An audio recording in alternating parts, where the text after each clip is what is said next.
Good morning. Good morning, everyone, and welcome to the Sedgwick County Board of County Commissioners meeting. Welcome to those joining us online, Facebook, and YouTube, and everyone joining us in person. We're glad you're here today. When you walk in, we always encourage you to grab a meeting agenda packet that allows you to follow along with the items we're discussing at the County Commission meeting. If you're ever curious about supporting documents, you'd like to access them, go to sedgwickcounty.org. So let's get to work. We have a great meeting today, so let's call the meeting to order for March 11, 2026. Madam Clerk, please call the first item. Invocation to be led by Pastor Jeff Isaacs, River Lawn Christian Church. Please remain standing for the Pledge of Allegiance. Before we pray, once again, just want to say thank you to the public servants. And I know there's a lot of people behind the desk, that are helping make this happen for this county. So thank you on behalf of River Lawn Christian Church and our county for what you do. So let's go to the one who created all of us.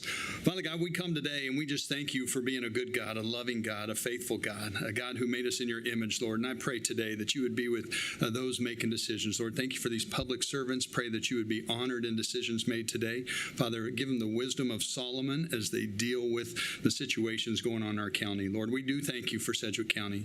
We thank you for the giftings, for the peace here, Lord. We thank you for just being here in the heart of America, Lord. And we know that you love the residents of Sedgwick County. So we pray today that you would be glorified in all these decisions. In Jesus' name we pray. Amen. I pledge allegiance to the flag of the United States of America and to the republic for which it stands, one nation, under God, indivisible, with liberty and justice for all. Can I thank Jeff Isaacs? Do you mind if I thank you? Hey, Pastor Jeff, thank you, sir. Appreciate you coming and blessing us, and give special thanks to your congregation at River Lawn. Most people don't know all the work you guys do in the foster care community and the coalition and everything, all the work you do, and with Care Portal. Your church are leading this community and the faith community and the foster care efforts. So I just want you to know that we see you and we appreciate you and we're grateful for you. Thank you, Commissioner. Appreciate it. Thank you very much. Next item. Roll call. Commissioner Meitzner. Commissioner Beatty. Present. Commissioner Howell. Present. Commissioner Wise. Present. Chairman Blubaugh. Present. Next call, or next item. County announcements. Good morning, Nicole. Good morning, Chairman and Commissioners. Nicole Gibbs of Strategic Communications. I'm going to start off with our County Treasurer, Brandy Bailey. She has an update for the tag offices. Ma'am? Good morning, Commissioners. Brandy Bailey, your County Treasurer. I just have two updates I wanted to share with you guys. First, to help alleviate some of the wait times in the offices, we've now started a program titled Drop Off, where a citizen can bring in their title paperwork, and instead of having to wait in line all day, we'll go through it, verify they have all their stuff, signed off on all the documents, and they can drop it off to us. We will work it in the back end, and then give them a call when it's ready for pickup. So that's been in place for a couple of weeks now. We just officially launched and made the announcement earlier this week. So I want to share that with you, just something else we can offer our constituents. Second thing, I know we are trying to work on our funding for our office, and I'm excited to announce that yesterday the Senate passed out Senate Bill 404 favorably, so it should be introduced in the House today, so that's very exciting for us, and I just want to publicly thank the Kansas Senate for getting it out, and for your guys' assistance to the treasurers of the state of Kansas to help us with this bill. So thank you. Okay. Any questions, Commissioners? Thank you, Brandy. Next up, the Register of Deeds is excited to announce a satellite office will be opening Monday, March 16th at Hayesville City Hall. This location will complete all services offered by the Register of Deeds, including passports, which are available by appointment only. Here is Tanya Buckingham to talk more about her program. Good morning, Chairman and Commissioners. Tanya Buckingham, Register Deeds. I'm pleased to share some good news today regarding expanded services from the Register Deeds office. As Nicole said, beginning March 16th, we will be opening a new satellite location in Hayesville. But before I go further, I would like to welcome several guests whose partnership helped make this possible. We especially appreciate Hayesville Mayor Russ Kessler and the City of Hayesville for their support in hosting this new location in City Hall. We're also grateful to have representatives from the Office of Senator Roger Marshall with us today, including District Director Kenya Cox, Outreach Coordinator Jennifer Basinker, Director of Constituent Services Nikki Mayer, and Constituent Services Caseworker Veronica Contreras. We're also pleased to have Lindsay Eltahop from the U.S. Department of State's Bureau of Consular Affairs joining us this morning. Through coordination with our federal partners, the City of Hayesville, and a lot of teamwork within our office, we were able to make this happen using our existing staff and resources.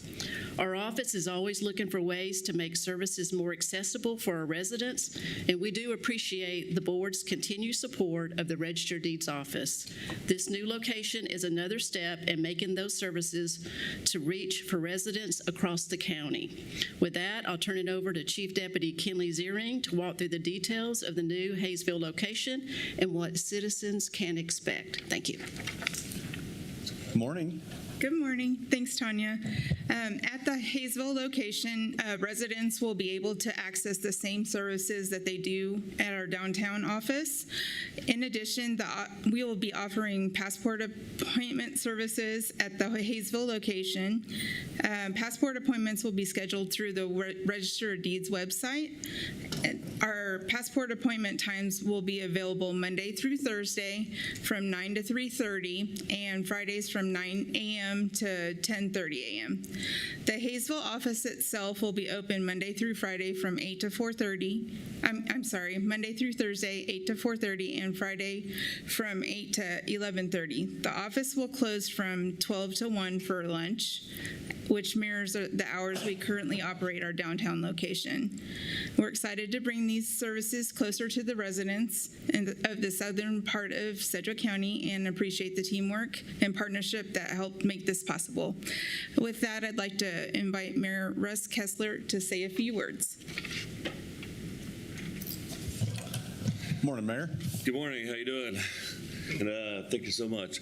So it's great to have this opportunity for the citizens, not just Hayesville, but all of Sedgwick County and the south part of Sedgwick County. And I know it took a lot of effort on your part to have this in Hayesville, and definitely appreciate it. And appreciate all of you for attending as well. I know you had a lot to do with it as well. So it's just great having just another Sedgwick service from Sedgwick County and the State Department to be there to serve the residents of Sedgwick County, the south part. So definitely appreciative of it, and we'll see what other Sedgwick County service we can get down there in Hayesville next. Maybe the sheriff. Huh? So definitely appreciate it, and I appreciate everything you are doing as well. So thank you.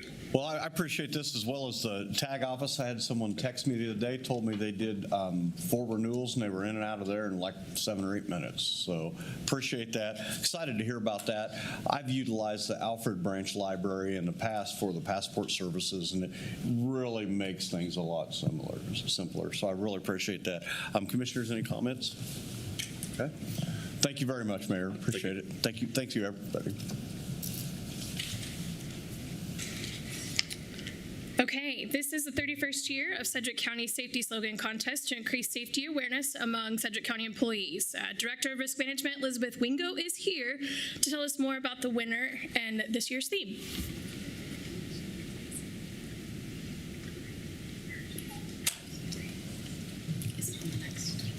Morning.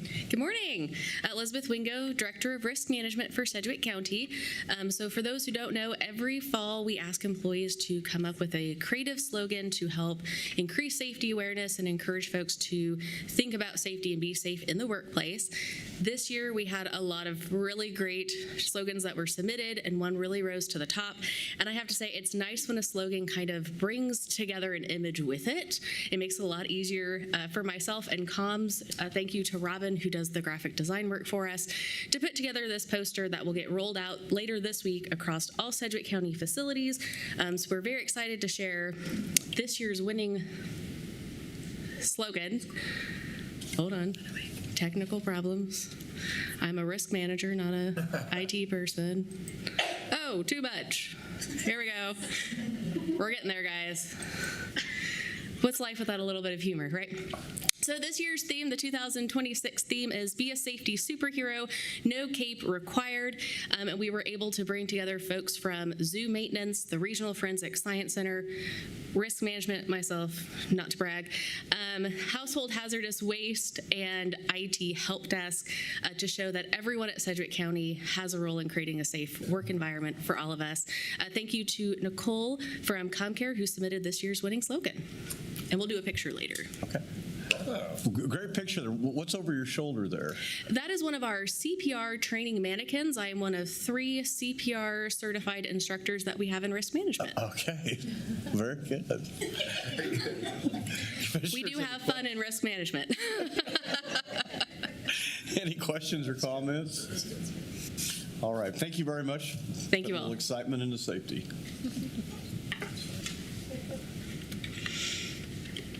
Okay, March is celebrated as Procurement Month, and we want to take this opportunity to talk about our purchasing team.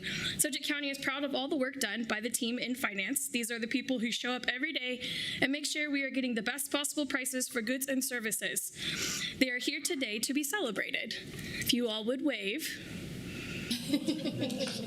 So I wanted to give a moment to say thank you for all that you do and saving the taxpayer dollars as best as you can. So for all of us, thank you. Thank you, guys. Okay, the next one. I'm sure all of you have heard about this, but we're going to keep talking about it. It's very important. Sedgwick County Board of Commissioners will hold a listening town hall regarding data centers this Thursday, tomorrow, March 12th at 6 p.m. There is an update. We are going to be moving locations because we believe there's going to be a large crowd, so we want to accommodate as many as possible. So the location will now be at the Sedgwick County Extension Office or the K-State Research Extension Office. Once we have an update regarding live stream capabilities, we will provide those on our social media. This is strictly for an update to residents on the status of the process and for citizens to ask questions and give input to commissioners.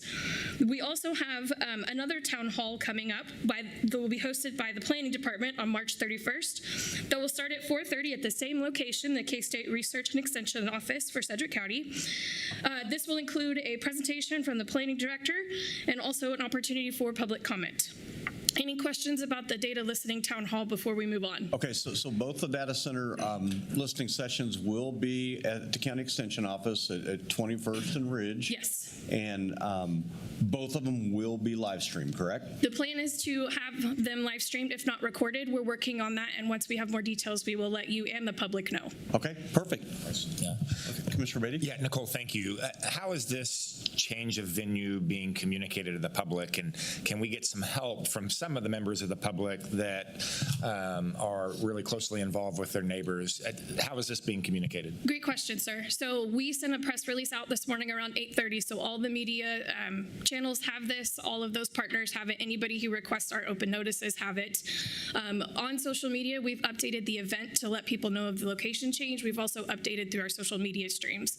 Again, we welcome anyone to help share this message to those that are looking forward to the event on Thursday. We will also post some signage here to help folks know. I know it'll be a little late by the time they see it here, but at least we'll have something to tell them where to go. Oh, that's helpful. So any help we can get in making sure the public's aware, I think, would be very much appreciated. So yes, thanks. Good question, sir. Thank you. Please share on your social media because we don't want anybody showing up here and upset. Yes, and if I may, I apologize. This was due to the anticipated crowd. We want to be able to accommodate as many people as possible, and so for transparency and, again, accommodating our public, we wanted to move the location to a fair spot. Okay. Commissioner Wise? I think you just said what I was going to say is we were receiving a lot of feedback that there was concern from the public that this room was too small. So it's a last minute change. It's not ideal, but it is to accommodate the community and their request to have a bigger venue. So thank you for doing this for me, Nicole. I know it was not ideal and very, very last minute, but I think it speaks volume to our community and to those that are wanting to be a part of this topic that we'll have enough space to have a good turnout. Commissioner Howell? Thank you, Chairman. Just wanted to ask, do we have a planned end time for this event for the 12th tomorrow? I don't know if we want to establish that today so that it's clear what we anticipate tomorrow. I would think 2 or 3, 2.5, 3 hours, something in that range would be more than reasonable. And I know it may not be accommodating to everybody that might want to speak, but we need to establish maybe an end time. My stamina isn't going to last more than 3 hours, I promise you. So if it's longer than 3 hours, I may have to leave anyway, but I'd rather not miss anybody from that is speaking officially to us. And so could we establish an end time, and then what in terms of what's expected, how many minutes do you think would those that sign up to speak as we have opportunity, how many minutes do you think they'll be allowed to speak so they can prepare themselves? It might be nice to know if is it 1 minute or 10 minutes or more likely 5 minutes or 3 minutes, but what's our anticipation for that? Tom and I, we were just kind of talking about some ground rules here earlier. We want to be able to read some ground rules before the session starts. Tom, you want to share your thoughts here? Well, yeah, Commissioner, I think it's a good idea to set an end time. I'm hopeful. I think there's 2 reasons, and I agree with Commissioner Wise on the change of venue because we were getting a lot of information. I think that the community wants to show the number of people that are concerned about this. I don't know that all those people are going to want to speak. I'm going to talk to Caitlin Grunbacher, and Mike Betson's here. I want to talk to him. I'm hoping that they bring in, and a part of the ground rule should be we don't want a lot of repetitive comment over and over again. That's just not good for anybody's time.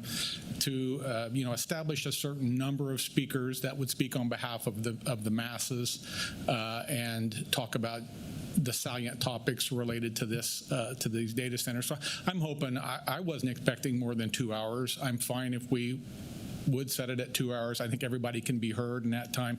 As far as the number of minutes per speaker, the chairman and I were talking about that, somewhere between 3 and 5. It's the chairman's call at the end of the day on that.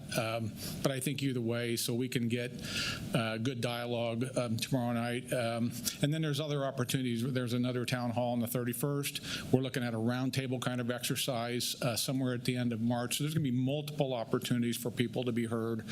So I hope that we can just be efficient tomorrow night and try to keep it within 2 hours. Yeah, I agree with that. And again, I know a lot of you are out here. And I'd like to, I want you guys to kind of, if we have a long list of people, we'll have to reduce it to 3 minutes. I like to stay at 5 just because you can't really even finish a thought at 2 or 3 minutes.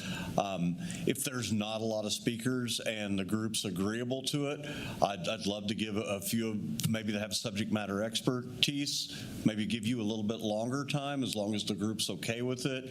But what we just don't want to hear the same thing over and over again. Try to bring us new stuff. Try to prepare your statements, and we want to work with the group, and we want to make sure everybody's able to finish their thoughts and their ideas. Okay. Thank you. I would like to add on that we will have a sign-up sheet to help manage folks that are interested in speaking at this event. We will have it as a normal protocol like we do at commission meetings, where it'll be open an hour in advance, so folks that are interested can sign up. Okay, so that'll help us a lot in determining how much time you'll get as to how many speakers sign up to speak, okay? Is that fair? All right, thank you. Yes, I'll stand for any other questions on the data center. Are we good? Anything else, commissioners? Okay. Last but not least, we are excited to celebrate Assistant County Manager Tanya Cole. She's been selected for the 2026 Leadership Kansas class. She's one of 40, selected by the Kansas Chamber and Chamber Education Foundation for one of the nation's oldest and most prestigious statewide leadership program. She will engage with experts and community leaders on a wide range of topics to bring back and help continue moving Sedgwick County forward. Congratulations, ma'am. Congratulations, Tanya. I know you'd been nominated for that, and we talked about it here a while back, so I'm excited to see you're selected, and I know it's going to be a great process for you, so thank you very much. And that is all I have for county announcements today. I'll stand for any questions. Okay. Any other questions, Commissioners? All right. Thanks, Nicole. Thank you so much. Next item. Public agenda. We have 3 people signed up for public agenda today. Please state your name and address when you come to the podium. First one is Joe Shear.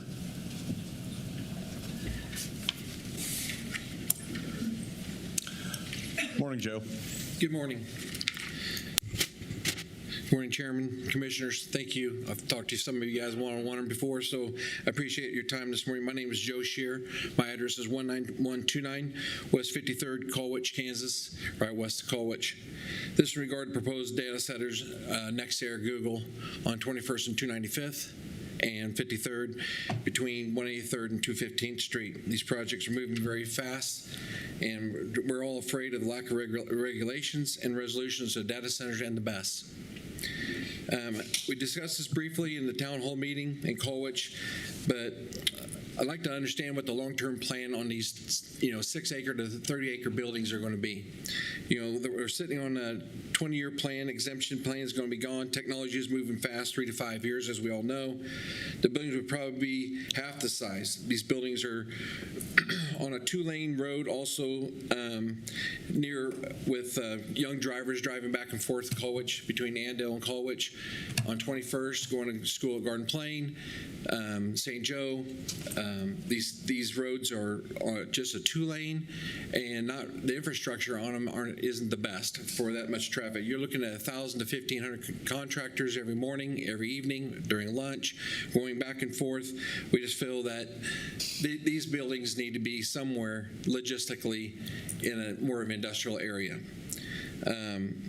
So such as, I'm thinking that manufacturing companies or a reconstruction company on a 3PL company would utilize these buildings later on after the 20 years would be up, but you put them on a two-lane highway or two-lane road is not logistically feasible for large trucks or big large trailers. So in summary, in these data centers, BES or solar, they need to be placed in a logistically sound areas, not near residents or near any 2-lane road. Thank you very much. Any questions? Okay. Any questions, commissioners? Thank you very much. Thanks, John. Craig Lubers.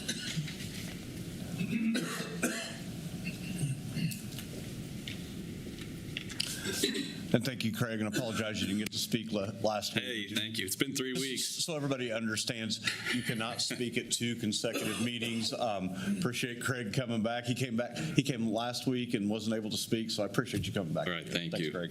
Good morning, commissioners. My name is Craig Lubers. I live in the Garden Plain area. Commissioner Weiss represents our district. Thank you for the time to speak today, as you said, and regarding data centers, and thank you also for the venue change. I think that means a lot to the community. I also appreciate the commissioners voting to extend the data center application pause into June. I do personally believe, however, that this is still not enough time.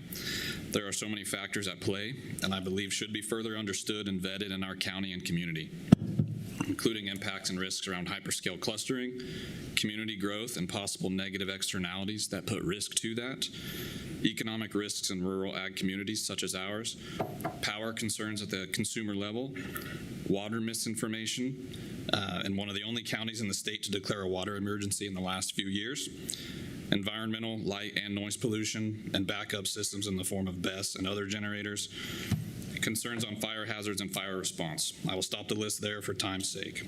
Overall, I think the community is still looking for more answers and information. For example, we've heard concerns if multi-year moratoriums are put in place, it puts the county in an unsafe position with possible litigation.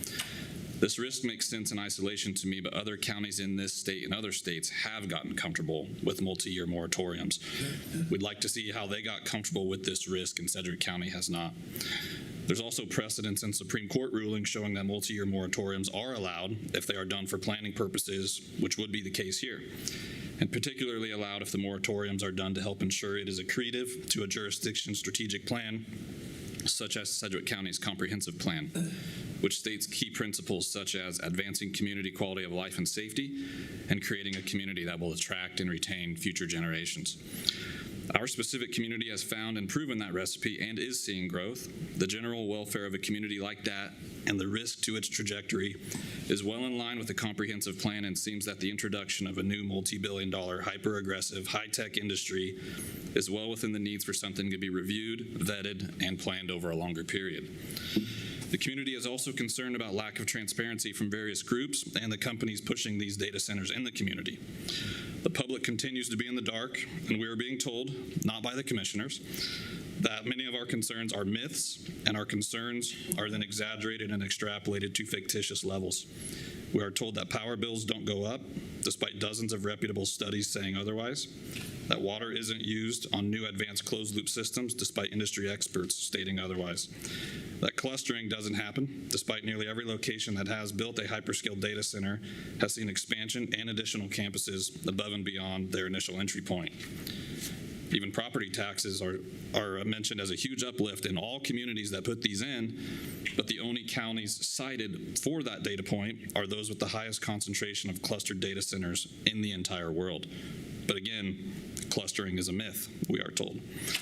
My last struggle: if all the concerns in the community that the community is raising on these data centers are myths, as being told right now, and these companies are saying Sedgwick County is a prime location in this state and the country at large, and they've been in the area for nearly a year now, and they are such great economic drivers, creating so many jobs, injecting life in new industries, new industrial, direct and indirect ecosystems, and these data centers' ability to financially and transformatively revitalize local communities, why has there not been a single piece of literature or single piece of marketing and not a single announcement from them over this period? Where are the advocacy groups and the companies themselves? Why are the things they say in private not relevant in public? It doesn't violate an NDA for these groups or the companies themselves to say that the most transformative corporations in the world are here. They are exploring projects in Sedgwick County, and we are about to win the economic AI sweepstakes and buckle up for new growth in the greater Wichita area. It doesn't happen, in my opinion, because everyone on all sides knows the truth. And our community's prior engagement with a couple of these companies shows there is zero trust from the public on this. And with that lack of trust, every elected body in our Renwick community is pursuing action, and I commend them for their leadership in doing that. In summary, I do greatly appreciate the commissioner's efforts and what you're trying to do to help the public engage further. And I appreciate the upcoming meetings and the other avenues being offered to us. Thank you for that. Secondly, I struggle to understand the litigation fear in light of what's been done elsewhere and various precedents that has been set. And I struggle to understand the longer-term strategic game plan around a short-term data center pause, and for example, versus a long-term pause on the BEST, which will be discussed today, I believe. Thanks again for your time. I appreciate it. Thank you, Craig. Commissioners, any questions or comments? Commissioner Meister? Thank you again for being here. You used the word myth a few times. Are you saying that we're saying it's a myth? Or no, sorry. Okay. I just didn't know where your source of the word myth. It's being thrown out there, I would say, by certain groups. But no, sorry, I mentioned that in there, and if that was not heard, not by the commission. The commissioners are not saying that in any way. I did catch that. You said not commissioners. So okay, all right, thank you. All right, anything else? Commissioner Al? Thank you. Just wanted to make a comment as well. I know one of the common comments we're hearing is the rush to get this done, and that now what was April 17th and is now June the 11th is maybe not the right date. I can't speak for my colleagues, but what I sense our spirit is take up whatever time is necessary. And I feel like an arbitrary 3-year moratorium feels like a strategy to make this go away. And I've heard people say that, actually. I've heard on some sources I've read, they say, well, we hope in 3 years they just maybe will just not come back, they'll just go away.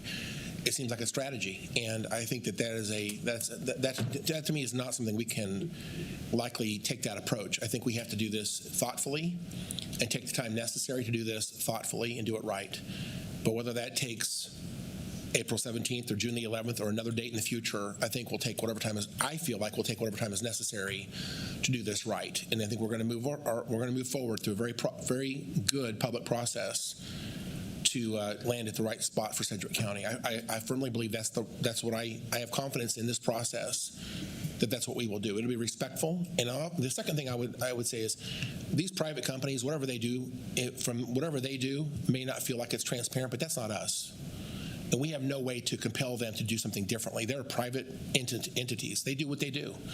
And they use their own strategies. And so whatever it is that they do or whatever it is that they say or however they market that, that's a private matter. It's not a public matter. And so I know that's a criticism. I've heard that numerous times, even from this group that keeps coming to us to speak that type of point. But that's not something we have control over. Our process is a public process. And I understand the frustration of the lack of transparency that I keep hearing people say that and the secrecy or whatever it is that they talk about. But that's a private matter. And how these companies manage their information is completely a private matter. So thank you for hearing me on that. hope that helps just a little bit. Thank you so much. Okay. Thank you, Craig. Commissioner Meister, or is that you're delayed? Thanks, Craig. Thank you. Next speaker is Sina Martin.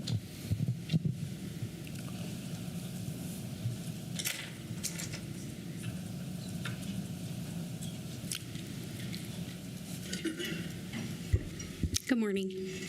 My name is Sina Martin, 30530 West 29th Street North, Garden Plain Road. I printed off my speech this morning when my kids were getting ready for school, and half of it didn't print, so I'm sorry I have to read from my phone.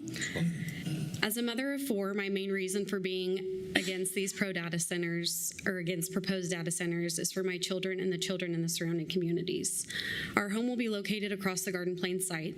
As you guys know, it's going to be located near 6 different school districts. The Colwich one is going to be located in between Colwich and Andale.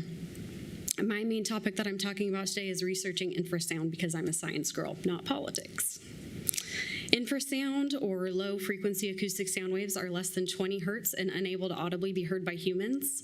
Infrasound waves may travel for distances without losing much power, owing to their significant wavelength and minimal absorption. Additionally, it spreads across most media, making it quite challenging to significantly reduce its impact. As you all know, we live in Kansas, where it is extremely flat, and out in the country, we have even less boundaries to reduce the sound. What causes infrasound with data centers? Cooling systems. The variable speed fan generates wide spectrum noise patterns, and even if you don't hear it, some people will feel it. Generators and transformers. I'm only going to give a few examples here, but can supply more through email later if you would like. In Northern Virginia, residents have reported a persistent hum from Amazon data center, the noise emanating from the rooftop exhaust vents and cooling fans. After sustained community pressure, Amazon implemented engineering upgrades, such as taller exhaust tubes and quieter fans, reducing noise by 10 decibels, though the residents still report screeching noises and vibrations after the fact. Similarly, in Ohio, communities in Licking County and New Albany have raised alarms over constant low-frequency noise. In the Jerome Township, they have paused new development to study these impacts. The consistent patterns of complaints across these regions underscores a broader issue. Data centers are increasingly sited near residential areas without adequate noise mitigation or enforceable standards.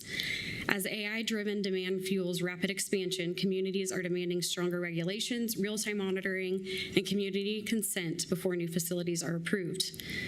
These infrasounds can present physiological and psychological effects. Change in our vestibular system, which is our balance. So nausea, dizziness, tinnitus or ringing in your ear, headaches, pressure, fullness in the ear, disruptive sleep habits, concentration difficulties, neurohormonic or effects of the brain from the infrasound, cognitive performance, alter emotional state, alter sensory processing.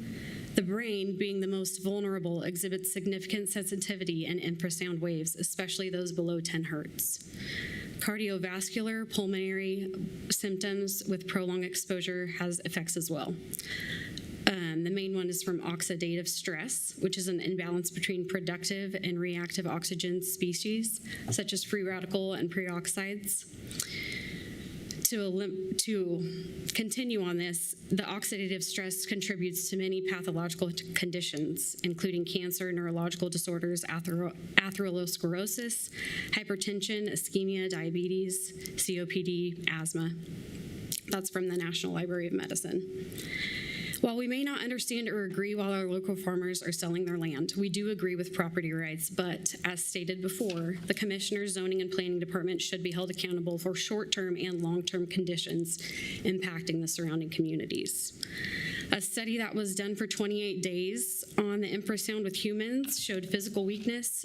Neuroimaging revealed reduction in gray matter volume in specific areas of the brain, and then also the vestibular symptoms and the ones that I said earlier as well. I am merely skimming the surface points of these articles to highlight some other possibilities that we could be implicating on our children, which is really the reason why I'm here. Our school children are already fighting increased anxiety and face enough pressure in the world today that they live in through cyberbullying, increased rates in depression, ADHD. And as their guardians and political leaders, we are supposed to guide and protect them. Can you imagine being in a class taking a test and you feel pressure in your ears? Then you get a headache, then you're nauseous, all while you're trying to be good for your teachers and do good in school. Although some may argue that there is not enough evidence to support the infrasonic wave testimony, you may simply watch videos of communities already surrounded by these data centers, and in almost every video that you watch, these residents are experiencing one or more of these symptoms. I brought some images that you guys can look at that shows the distance mileage from the school from the proposed site. Can I say one more thing? Is that okay? Okay. Finish it off. I understand the growth in technology, but as a parent, my number one priority in life is raising kind humans, keeping them safe, and setting an example for them, which is why I am here today. The placement of these data centers matter, and placing a hyperscale data center, approximately 1,000 acres roughly, in between 6 schools is mind-boggling to me. If any of these symptoms even have the slightest chance of altering any of these kids, it will influence 2,202 students from preschool to high school just in the Renwick district alone. And those numbers, I think, are actually higher because I had to pull those from last year's. So not only including other sites, which leads me to my final question, is it worth it to put it in a location that's going to affect children for implicating years? Okay, thank you very much. Commissioner Wise? Not really a question, but just wanted to give a broad thank you for everyone that continues to show up and bring information for us to consider, very factual, very studied. And so I just really appreciate the presentations, not only Sina, but Craig and Joe as well. So thank you. Thank you. Commissioner Howell? Thank you, Chairman. Just wanted to say, you said you have a science background? Yes. What, can you explain that further? I do ultrasound for a living, so I actually deal with sound waves. And what's the frequency of ultrasound? I'm just curious. It's audible hearing, so it's 20 hertz is what we deal with. So it's not infrasound, but. Okay. So I come from a testing career, if you will. That's what I did in my private life before I was county commissioner. I would like to know, this is something that a lot of people have not talked about that have come before us and spoke at this point. So I'm curious to learn a little bit more. Okay. And rather than having people's sense of it, I would like to see if there's a way to have objective measurements, scientific and NIST traceable objective scientific measurements of this frequency that can be presented to the commission. So if you can present that, I would love to have that data. Okay. It's not just a feeling. It needs to be I want to see an NIST traceable measurement of that frequency. And then I'd like to know from proponents at some point, assuming that this is true, what's the mitigation for that? Is there a way to regulate that specifically? Okay. So I'll be asking that question in the future, assuming that I get that data from you. So I'm looking forward to hearing from you in the future. Thank you so much. Okay. Sounds good. Thank you. Any other questions, commissioners? Thank you very much, Sina. Okay, appreciate it. Thank you. Madam Clerk, I'd like to make a motion to receive and file the public's comment for today. Second. We have a motion and a second. Please call the roll. Commissioner Meitzner. Commissioner Beatty. Aye. Commissioner Howell. Aye. Commissioner Wise. Aye. Chairman Bluebow. Aye. The motion passes 5-0. Madam Clerk, I'd like to go a little bit out of order. If you don't mind, I'd like to call item C from appointments. Okay. Item C, a resolution appointing TERESA SEYMOUR to the Sedgwick County Public Building Commission. Yes. Commissioner Beatty? Sorry. Sorry. Chairman Justin Wagner, County Councilor. This item, as Madam Clerk read, would appoint TERESA SEYMOUR as Commissioner Beatty's appointment to the Sedgwick County Public Building Commission. Recommended action is to adopt the resolution. Yep. Thank you, Chairman. Thank you, Justin. I appreciate it. TERESA, thank you for being willing to do this. The Public Building Commission is something that is a rather sizable lift. It's very important, all the work that happens in that commission and the actions that come from it. You're uniquely qualified for this position. I believe you do finance. I think you're Executive Director of Finance for WSU Tech. So a lot of work being done at NCAT and all the work that you do there. Yes, and you have a background in finance, but particularly government finance. So when I saw this application come forward, it was you are uniquely qualified to serve on this specific, and that skill set's going to serve this community very, very well. So I appreciate that. I know that the clerk's office is here to swear you in, but I wanted to get a few comments and just thank you publicly for using that skill set for the betterment and for civil service. So thank you. It is an honor to do it as well.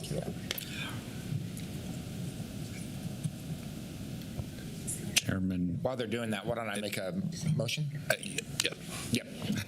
While you're doing that, I figured I'd make the motion. So I'll make a motion to appoint Teresa Seymour to the Sedgwick County Public Building Commission as my representative for District 4. Okay.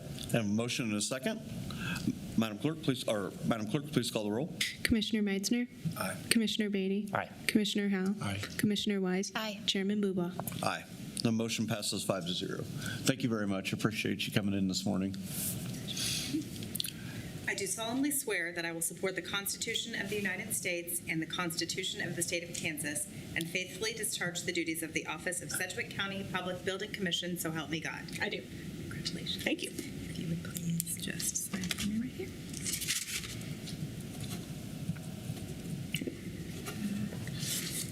And this one is for you. Thank you.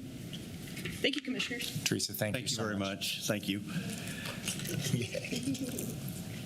I'm going a little bit out of order here. If you guys don't mind, I'd like to take a quick 5-minute recess so that we can take pictures with our proclamation that we're going to read here with developmental disabilities, and also like to get the purchasing group. If you guys don't mind, we'll take a quick recess and we'll come right back.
I can share that with everybody. Okay, we'll call the meeting back to order. Madam Clerk, next item.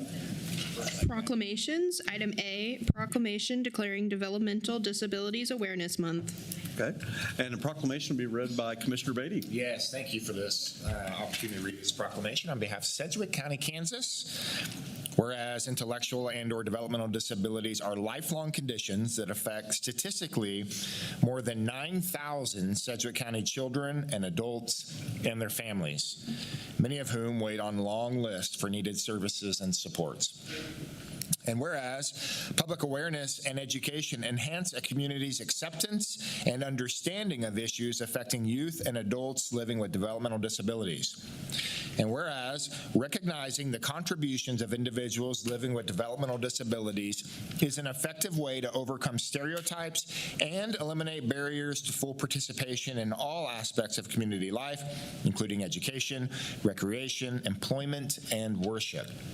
And whereas 2026 serves as the 30th anniversary of the implementation of the Developmental Disability Reform Act, landmark legislation advancing inclusion, choice, and opportunities for Kansans with developmental disabilities, and the creation of our own Sedgwick County Developmental Disability Organization. Now, therefore, be resolved that Chairman Jeff Blueball and the Board of Sedgwick County Commissioners do hereby proclaim the month of March 2026 as Developmental Disability Awareness Month. We declare that in Sedgwick County and call upon all to increase awareness, understanding, and the need for appropriate and accessible services for all people with developmental disabilities to live full, productive lives within our community. Chairman, you've heard the proclamation. I'll make a motion to approve it as read. Okay, and I'll second the motion. We have a motion and a second. Madam Clerk, please call the order. Commissioner Meitzner. Aye. Commissioner Beatty. Aye. Commissioner Howell. Aye. Commissioner Wise. Aye. Chairman Bluebow. Aye, and the motion passes 5-0. Yep, and here to read that proclamation is Kevin Fish. He's the Executive Director of one of my favorite organizations in Sedgwick County, Ability Point. Kevin, welcome. Thank you so much. Thank you, Chairman, Commissioners. We greatly appreciate the proclamation and the support that you have given the developmental disability community. Really, truly, Sedgwick County is a leader in so many ways in supporting individuals and families living with disabilities. We are blessed to have the best CDDO in the state. Sedgwick County CDDO and their team does an outstanding job of supporting our provider agencies and our families, and we appreciate all the support that you give them. But I want to have one of our parents come up and share from her perspective of what it is to raise a child with a developmental disability. Melanie. Thank you. Good morning. My name is Melanie. I'm a parent, an advocate, a neighbor, and a friend. But most importantly, I'm Sandra's mom. Sandra is 28 years old and lives with quadriplegic cerebral palsy and other complex medical needs. Sandra came to our family as a foster child at the age of 1, and we were fortunate enough to make her a permanent part of our family at the age of 5. Sandra relies on many supports throughout the community and home, from day services, targeted case management, to direct support workers to fill the gaps when my husband or I cannot be there. But the reality is, many families are still waiting for these same supports. In Kansas, more than 4,800 individuals remain on the IDD waiver wait list, with families waiting over 8 years just to access services. That is 8 years of families doing their best to hold things together while waiting for help. These supports don't happen by accident. They take coordination, advocacy, and people who truly care. I especially want to give a shout out to our SCDDO, which has been an incredible resource and steady support. They help connect services, guide us through systems, and make sure families like mine are not navigating this journey alone. I also want to sincerely thank Ability Point for the role they play in our lives and in this community. They are more than a provider, they are advocates. They show up, they educate, and they help spread awareness so others understand the needs and strengths of individuals with disabilities. Ability Point provides many programs and community outings for individuals aged 5 to forever. Thank you for helping raise awareness and for using your voice to advocate for our loved ones. Thank you. Thank you very much for being here. Commissioners, do you have any comments or questions? Commissioner Beatty. Thank you, Chairman. Thank you so much for your testimony.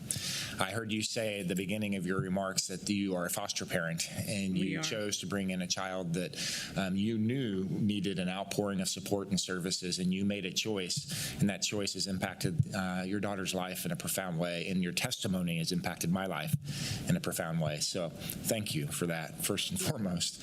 I got a lot to say on this topic and what we do at the CDDO. I will refrain from going too long, but there are a couple points I'd like to make. And I don't know if Stephen Shaughnessy, our director, or Jeanette would be the best. I didn't tell them I was going to ask these questions, so sorry.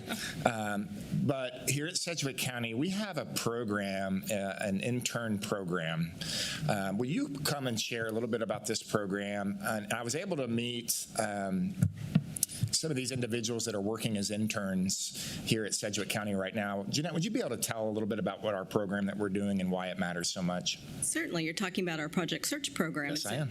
It's a connection between a business and a school district, and so we have an agreement with Wichita Public Schools.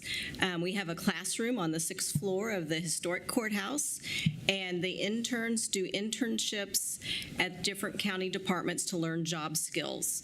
They're students in their final year of school with intellectual and developmental disabilities. They may have some work experience through their school, but this is like the first maybe real job type activity they've done on their own. And so we really appreciate our county departments that offer up internship opportunities. They benefit by getting some additional help on particularly projects that maybe you don't have all the time to do. So they're able to work those. They're experience from a supervisor, so they learn soft skills as well as actual work skills. And by the time they're done, the school year ends, our goal is for everyone to have a job. That's incredible. Commissioner Wise and I were walking out of the election commissioner office the other day, and the gentleman that runs all of our mail delivery service internal here has an intern with him, and their conversation was incredible. It was rich. It was and he was telling me about the Chiefs and all the things that he, so I just, any opportunity I can to talk about Project Search and our investment there, I want to take that opportunity. So thank you, Jeanette, for educating, and thanks for the program. I also want to give a shout out to some of the conversations that are happening at the state legislature right now, and I want to specifically give thanks to Senate Majority Leader Chase Blasey. He and I spoke at a Starkey event last year, and he became very intentional about what's happening in the developmental disability network. And one of the things that I've worked on the last 3 years as a commission we're working on is this gap. Those that have a developmental disability, that live with a developmental disability or an intellectual disability, but also have a diagnosed mental health disorder. We just simply call this class of individuals those that have dual diagnosis. And we do pretty well with those with developmental or intellectual disabilities, and we do pretty well. I see Chantel Westbrook here with those that have a diagnosed mental health disorder, but those that have both, we are lacking in this area, this gap. And Senate Majority Leader is working to try to secure some funding on a pilot program called START Services that we would pilot here out of Sedgwick County. The manager and I have been talking about this for 3 years now and working on this so that we can actually train individuals. Jeanette, you brought this to us, thank you, a couple years ago, but you're welcome to say a little bit about the START service model and what we're trying to accomplish here. You're hitting all my buttons, Yeah. Project Search and START. Someone called me the START Pied Piper the other day. So absolutely, we need that specialized mental health service for folks with IDD and co-occurring mental health conditions. We just lack that expertise in our community currently.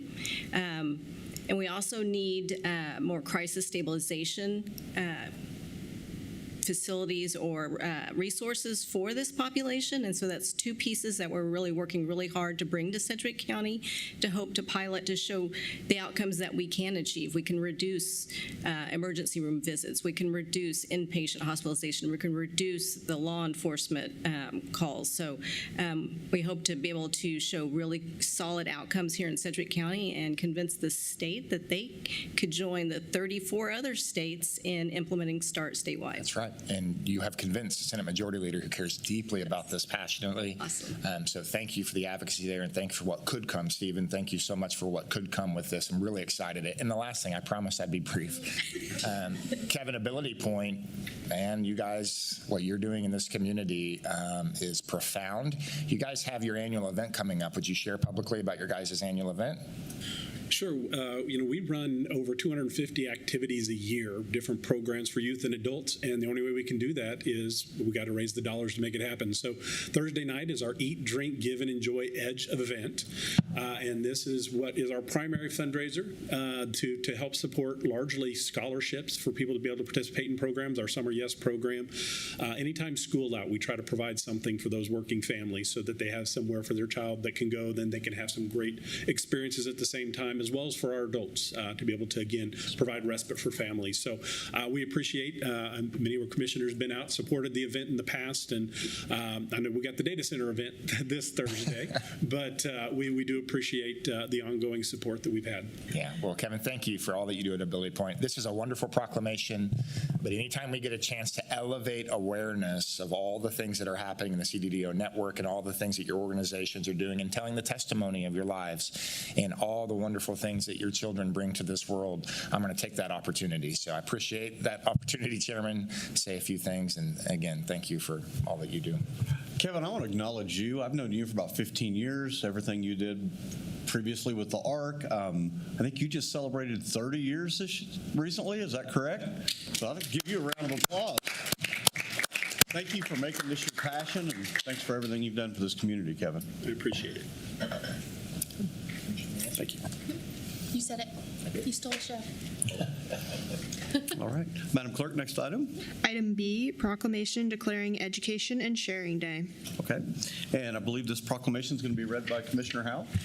Thank you, Mr. Chairman. Before I do read this, I'd like to recognize, I don't think the Rabbi Shmulik Greenberg is actually here, but I did see him at the city council meeting last week or so. So I know that this is a very important proclamation for him and his organization, and really the spirit behind what this resolution stands for. So I do want to go ahead and read this today, and please forgive me, I'm not good at reading some Hebrew words that I may stumble across a few of these words. So I'll do my very best to read this and read it really well. It's a proclamation of Sedgwick County, Kansas. Whereas education, the cornerstone of a strong and free society, determines what we know and shapes who we are. And in that light, education is more than a mere transmission of facts and figures, but rather it must prepare children for a life of responsibility and purpose, forming and strengthening their moral character. And whereas a global spiritual leader and leading advocate for the advancement of education, Rabbi Mechlem Schneerson, the Rebbe, stressed that a moral and ethical education empowers every individual to realize their full potential and make the world a better place. And whereas March 29th, 2026 will mark 124 years since Rabbi's birth, from childhood he envisioned a world of peace and tranquility for all and advanced the 7 Noahide laws to honor the Creator, to respect life, to reject violence, act honestly, value family, promote generosity, and build a just and moral society. And whereas Education and Sharing Day is observed each year on the Rebbe's birthday in recognition of his outstanding and lasting contributions toward the improvement of education, morality, and acts of charity around the world, a day to pause and reflect on our responsibility to ensure our youth have the foundation necessary to lead lives rich in purpose and fulfillment through service and good works. Now, therefore, be it resolved that Chairman Jeff Blubaugh and the Board of Sedgwick County Commissioners do hereby proclaim March 29th, 2026 as Education and Sharing Day in Sedgwick County, and we call upon all citizens to reach out to young people and work to create a better, brighter, and more hopeful future for all. Dated March the 11th, 2026. With that, Mr. Chairman, I make a motion we would adopt this proclamation. Okay, and a second. Motion and a second. Madam Clerk, please call the roll.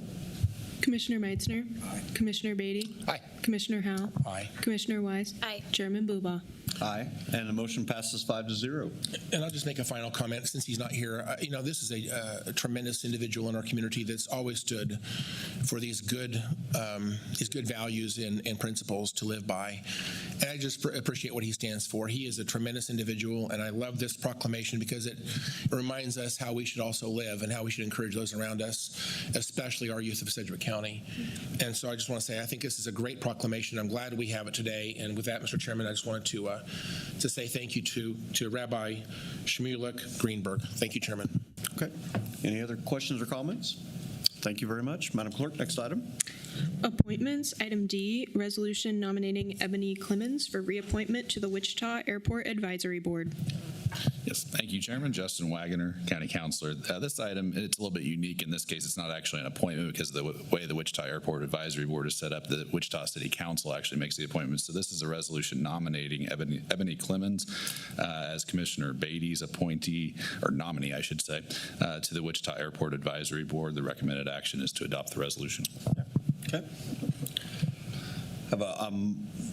Like to go ahead and, or go ahead. Yeah, that'd be great. Yeah, thanks, Chairman. I want to thank Ebony. She serves in that capacity now, so she understands this role really well. Ebony goes in and out of this community and works throughout this community in a lot of different roles. She's a brilliant woman who cares deeply about these things. She has a unique interest here in what's happening at the airport and some of the policies that work on the airport grounds and her influence there. So I checked with some of the folks over the airport, and she's doing a fantastic job. So I'm really honored to nominate her again to serve in that capacity. So with that being said, I'll make a motion to nominate Ebony Clemons for reappointment to the Wichita Airport Advisory Board. Okay. And item second. So we have a motion and a second. Madam Clerk, please call the roll. Commissioner Meitzner. Commissioner Beatty. Aye. Commissioner Howell. Aye. Commissioner Wise. Aye. Chairman Blubow. Aye. And the motion passes 5-0. Madam Clerk, before we go on to the next item, which I think we're going to new business, we'd like to, Commissioner Wise has an off-agenda item. Yes, thank you, Chairman. I'd like to bring an off-agenda item to the board and move that the board takes up an off-item agenda to consider the amendment to the core funding list utilized within the county's grant applications and award management policy. Good afternoon. I'm Michelle Stewart. Sorry to interrupt, Chairman. Justin Wagner, County Councilor. Suggest getting a second and a vote on that motion and then get to the presentation. I apologize. Okay. We have a motion. I'd like to make a second. Madam Clerk, please call the roll. Commissioner Meitzner. Aye. Commissioner Beatty. Aye. Commissioner Howell. Aye. Commissioner Wise. Aye. Chairman Blubow. Aye. The motion passes 5-0. Okay. Good afternoon. I'm Michelle Stewart, your Grants Compliance Director. We are here to request to update the core funding list for 2026. We found that we had a few of the grants on the list that had the wrong grant starting date listed. So we're requesting to update those. And since we're opening up the list, we had a few other changes and additions. We are asking to add another JAG grant to the list because the one we expected to be released last year was not. So we're hoping to apply for 2 JAG grants this year. We are also adding the high-intensity drug trafficking area grant for the DA's office. This is newer for them. They started getting that in 2024, so they'd like to add that to the list to be updated annually. They receive a 2-year grant each year. And then we're removing a few grants. The SCAP grant, that's the State Criminal Alien Assistance Program. We've received that every year, but it's very inconsistent. So one year we received 3 grants in 1 year. And then we have some years where they're skipped just because of delays with DOJ. So we don't have a good date to put on that, so we're removing it from the list at this point.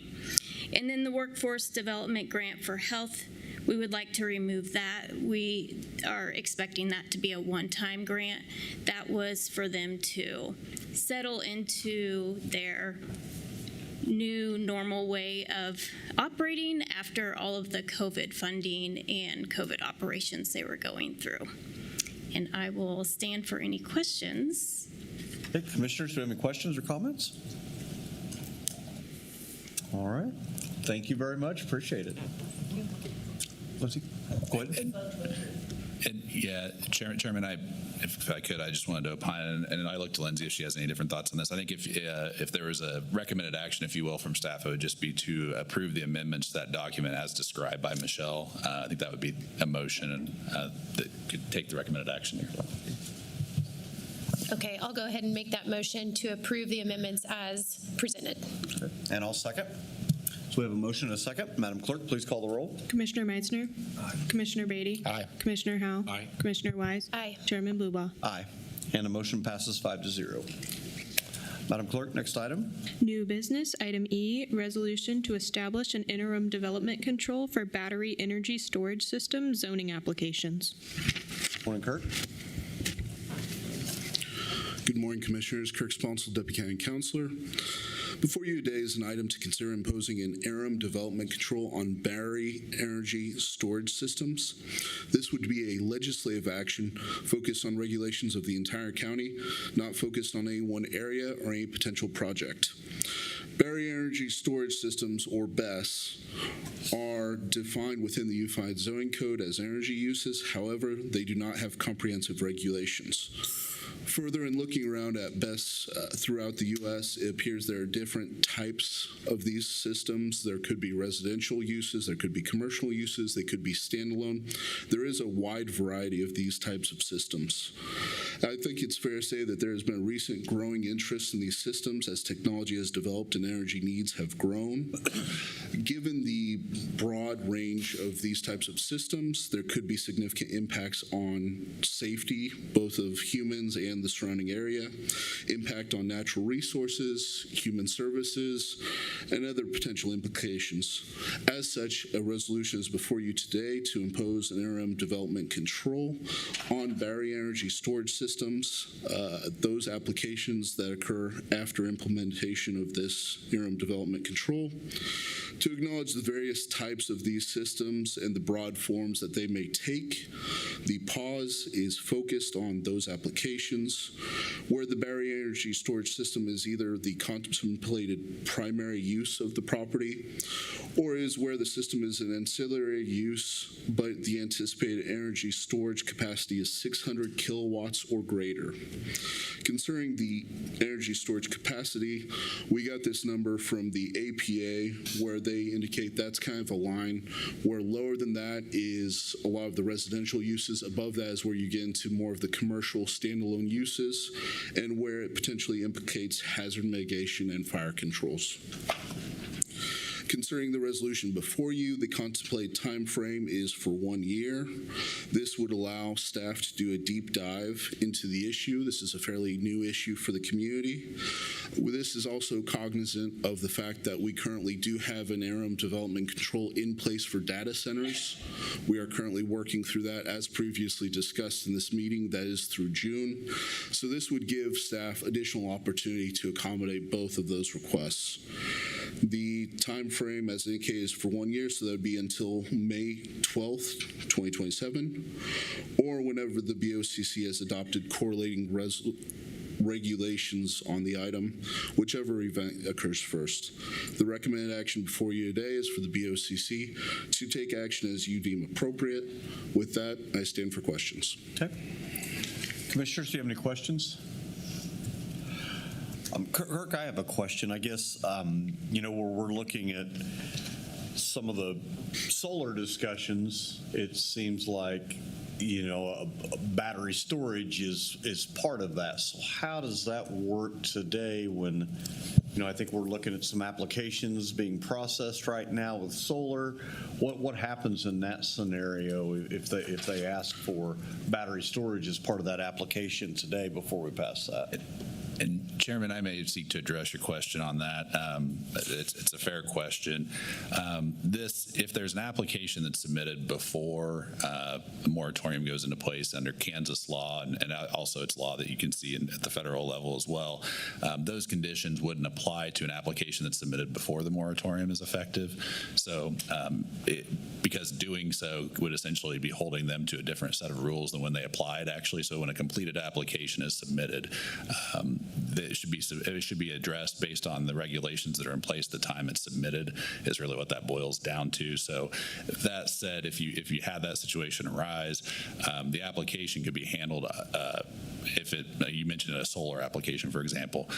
There are ways that when the Planning Commission makes a recommendation, the Board of County Commissioners on a case like that would consider it. You can use reasonable measures to either establish conditions to say approve or not approve that application based on that. Not having a moratorium in place doesn't prevent you from doing that. It's just the moratorium, or I should say interim development control resolution, wouldn't actually step in and prevent the item from being considered or moving forward. If it's really the publication date of the resolution that becomes relevant on that. And if you all approve this resolution, I believe it'll be published a week from tomorrow, I believe, in the county's official newspaper. So I hope, does that answer your question, Chairman? Yeah. And then the one other thing I'm going to ask is, if this is passed today, and we currently cannot accept any data center applications. So can you explain that, how that works then? If we say June 12th, we say we're ready to open it up to data center applications, and we've passed this pause, and how does that look for that as well? And I'll look to Kirk on this if he's comfortable. Okay, I'll let Kirk. I believe, if I understand correctly, Chairman, you're requesting the interplay of if a data center has a battery energy storage system attached with it, correct? Yeah. Okay. Yeah, that would go back to the ancillary use component of this, of the proposed resolution, wherein even if it's not the primary use, if it's a secondary use and it has a certain level of energy storage system, in this case it would be 600 kilowatts per hour, if it's above that amount, then that can't be considered as, then that application would be, we couldn't accept that. We couldn't, because it's considering an item that has the pause. Okay. I was just trying to be proactive with the questions because I could see the public asking about both of these, since it's pretty fluid right now with these discussions. Okay. Commissioner Wise. I appreciate the presentation and the approach on this. I think that we have our hands full right now talking about data centers, and I think this is even maybe a bigger beast that we need to spend time on and understand how this may or may not fit. So I really appreciate the 1 year. If we can get it done sooner, great. If it's longer, we'll do that too. Unless there's other questions from the commission, Chairman, I'd like to go ahead and make a motion. Sure. Okay. So I'd like to make a motion that the Board of County Commission approves to establish a 1 year interim development control for battery energy storage system zoning applications. Okay. And I'd like to second that. We have a motion and a second. Madam Clerk, please call the roll. I apologize. Just for the record, would you mind giving some basis for the reasoning for that? If I may, if I can walk you through, what are some of your biggest concerns? Biggest concern is the amount of workload we have to study this coming into Sedgwick County and completing all of our research. Is that a reason enough to do that? That would, that addresses the component of the timing. If I could. I got my sheet now. I apologize. I would like to see staff analyze the varied sizes, types, and use of battery energy storage systems, and I want to ensure that our regulations reflect the differences. Thank you. Okay. Do I need to second that again? Yeah, Chairman, I was going to add that I think the second should agree to that if they're comfortable doing so. Yep, I'll second that as well. Okay. So we have a motion and a second. Madam Clerk, please call the roll. Commissioner Meitzner.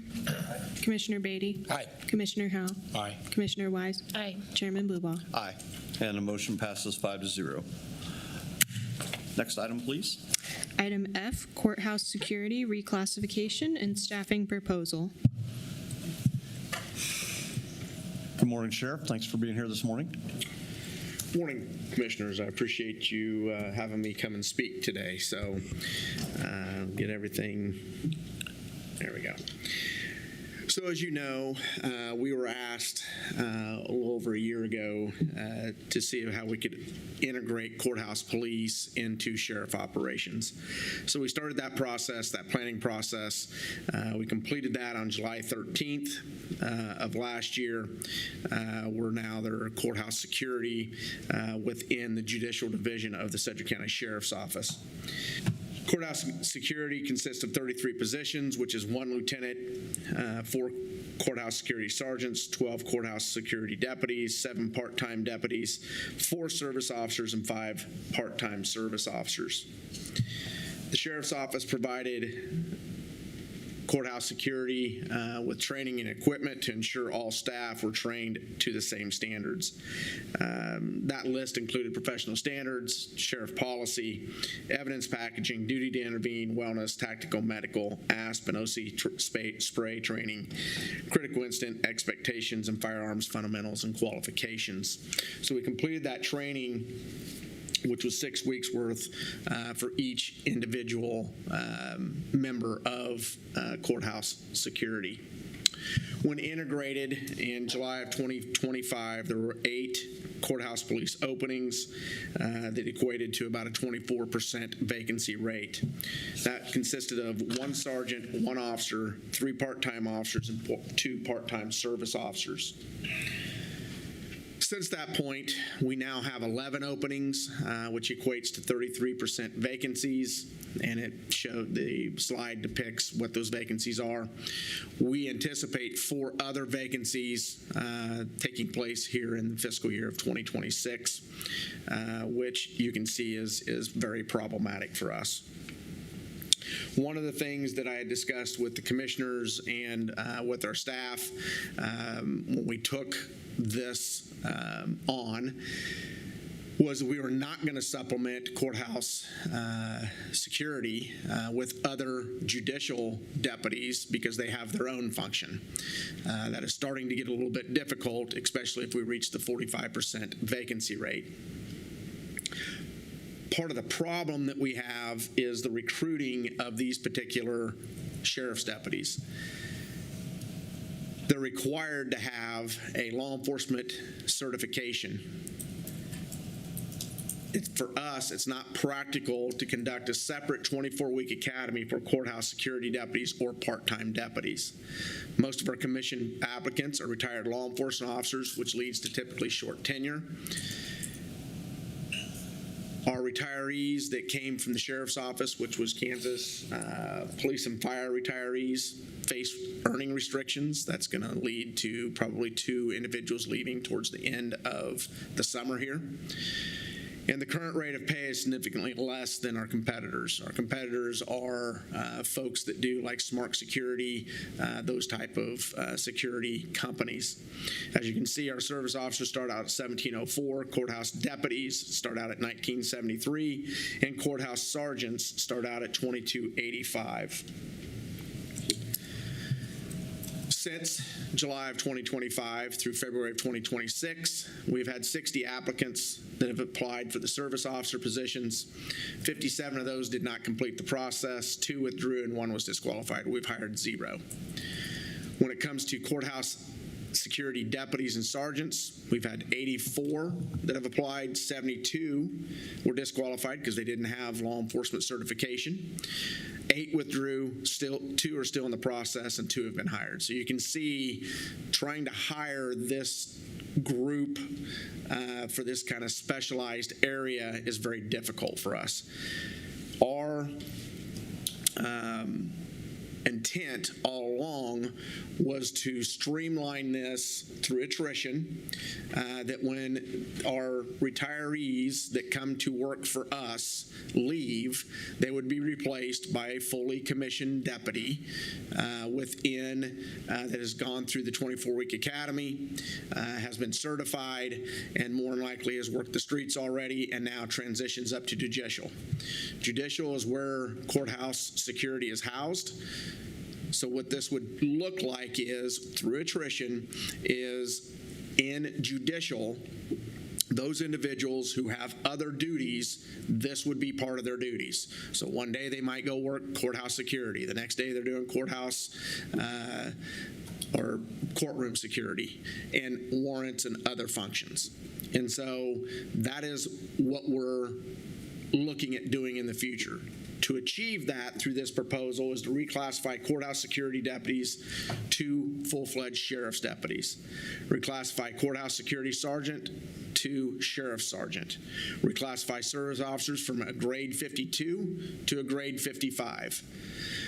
We also want to restructure the staffing. We want to eliminate the 7 part-time courthouse security deputy positions, freeze an additional full-time deputy position, and add 4 full-time service officer positions. So we'd we'd eliminate 7 part-time courthouse deputy positions and turn 4 of those into full-time service officer positions. We also had found when we took over courthouse police, their vehicle was a totaled sheriff's office vehicle that had already been totaled, was a total wreck, was down more than it was not working. And so we took one of our sheriff fleet vehicles and converted it over to courthouse security. They do need to have a vehicle because they come here every day to provide security here in amongst other county buildings. So we're asking for an additional vehicle besides the one that we've already provided, because we have to replace in our fleet the vehicle that courthouse police or courthouse security is currently using. This is what it would look like on the sheriff's step plan. That's what we're proposing, is that courthouse security deputies would go to a step 1 law enforcement deputy position. Sheriff sergeants or courthouse sergeants would go to a sheriff sergeant position, which is a step 2 on the current step plan. And moving courthouse security service officer positions from a minimum of $17.04 an hour to a grade 55, which starts out at $19.73 an hour. Benefits of restructuring: larger pool of applicants. It streamlines the recruiting and training process. It improves our tenure, consistency throughout the sheriff's office, and improve staffing options. The budget impact: with moving those deputies to the step 1 and the sheriff sergeants to a step 2, along with the service officers, the staffing portion of it is about $387,000. The 2 additional fleet vehicles is $60,000, so for a total of $447,000. We propose that this take place, as long as you vote this in, on April 1st. That budget money would come out of our existing budget. Last year, we gave back approximately $4.2 million to the county in budget savings. So we believe that we have enough money with the savings that we've already accumulated this year to cover these costs in year 1, which is 2026. The budget impact for staffing is $541,914, with 2 additional vehicles is $6,000 a year, for a total of $547,914. This proposal would be the yearly afterwards, from 2027 and on. Once those part-time deputies leave through attrition, you'll see a savings of $88,300, because we're freezing the 1 position, taking away 7 positions, and adding 4 positions. So through attrition, you'll also see a savings of this after 2027. With that, on this part of the proposal, I'll take any questions that you might have before we get into the COMCARE proposal. Okay. Commissioners, do we have any questions? I do. Since these are 2 different, go ahead, Commissioner. No, thank you. Sheriff, I just want to pause real quick and just say thanks for 2 reasons. One, you have engaged this. This was 2 budget retreats ago, I think, where this really started to come up. I know you and Tom have talked about this for some time. But you already have your hands full with your commissioned deputies and the detention deputies and running the jail, which is its own ecosystem that you have to navigate. and yet you came to the table and you saw what was needed and what was right, and that this would make the courthouse a safer place. And so I just want to thank you publicly for being willing to engage this and doing this. And what we're getting ready to talk about is another example of there is a need, a bona fide need. You see it and you're willing to engage it to make adjustments in your department to meet a need. So thank you for that, but also thank you. You said something, you breezed right over it, but I want to pause and let the public know that our sheriff, the elected sheriff, works on behalf of the people, and you pass budget savings back quite a bit every single year. You don't just, if you have a budget, you don't just use it to use it. Your accountability as the elected sheriff is to the people you represent, and you passed back over $4 million last year in budget savings. So you breezed right by it because it's just you doing you and you doing business, but I want to pause real quick as a fellow elected of yours and just say thank you, that you are a good steward over the county tax dollar and the property tax dollars, and I just want the public to be aware of that you're passing back budgets. You're not using it just because it's there. You're accountable to the people, and I just think that your constituents, our constituents, should know that. I appreciate that, Commissioner. Commissioner Howell. Thank you, Mr. Chairman. Just a quick question. So we used to have courthouse police, and now this is being managed by the sheriff's office. Can you explain or remind me once again, why did we make that transition? Which transition? From courthouse police to sheriff's department basically handling the courthouse. Yeah, so give you kind of a history. Years ago, it was simply security. They were not commissioned law enforcement officers. There was a change in who ran courthouse police, who made a proposal to the county commissioners to turn that into a law enforcement job. Part of the issue, the biggest issue is that mainly it's hiring retirees. The retirement pool has never been real big anyway, and now there's even more limitations on it, especially if you come from the sheriff's office, because it's another KP&F position. They can only earn so much that year, which then causes its own issues. So I was approached by a couple of commissioners in reference to us taking over courthouse police duties, placing it into an existing bureau, which we have, which is the Judicial Bureau, and running it through sheriff operations. From the time that we discussed this, I've pointed out, even before we took over operations, the drawbacks of this hiring pool and the drawbacks of the pay. And including the service officer positions. Those service officer positions are the ones, you kind of look at them as TSA. They're the ones up front doing the scanning, making sure that there's nothing coming in through the scanners, knives, guns, explosives, those type of things. And so we feel that it's very important that we pay those folks a living wage because of what they do for Sedgwick County. Let me just say a couple things. I know you are a very conservative sheriff, and thank you for that. I appreciate that. And I do support this. I'll say it front. I support the resolution this morning that makes this change. I think this is a necessary change. And I also support the idea of putting this under your office, because I think that this is a very critical space, if you will, in our Sedgwick County government that is vulnerable to things going wrong. I'll just relay that I was interested in a particular court case that had a sentence hearing, if you will, and so I attended that, and a couple of gang factions in the room broke out into a giant fight right in front of me.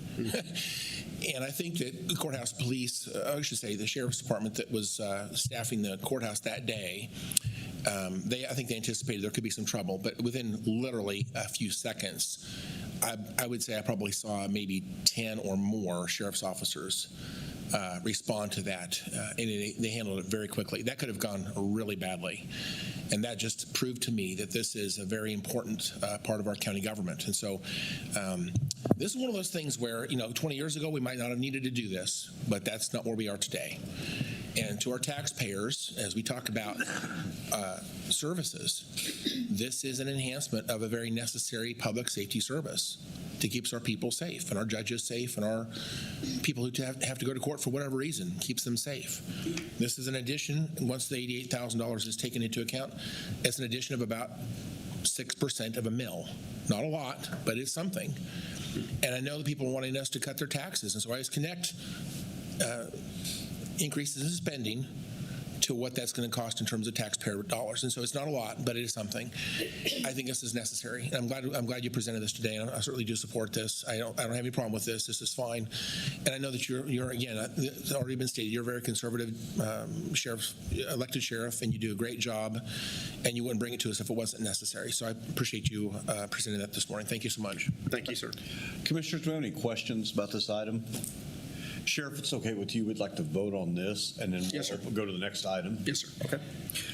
I'd like to take a motion to make a motion to approve the suggested proposal. I second. Okay. We have a motion and a second. Madam Clerk, please call the roll. Commissioner Commissioner Meitzner. Aye. Commissioner Beatty. Aye. Commissioner Howell. Aye. Commissioner Weiss. Aye. Chairman Bluelaw. Aye. And the motion passes 5-0. Madam Clerk, next item. Item G, COMCARE Community Crisis Center Security. Sheriff, thank you. Hello again. So I'll start off this one with, as a captain with the Wichita Police Department for 5 years in the Patrol North Bureau, which COMCARE Crisis is located in the Patrol North Bureau.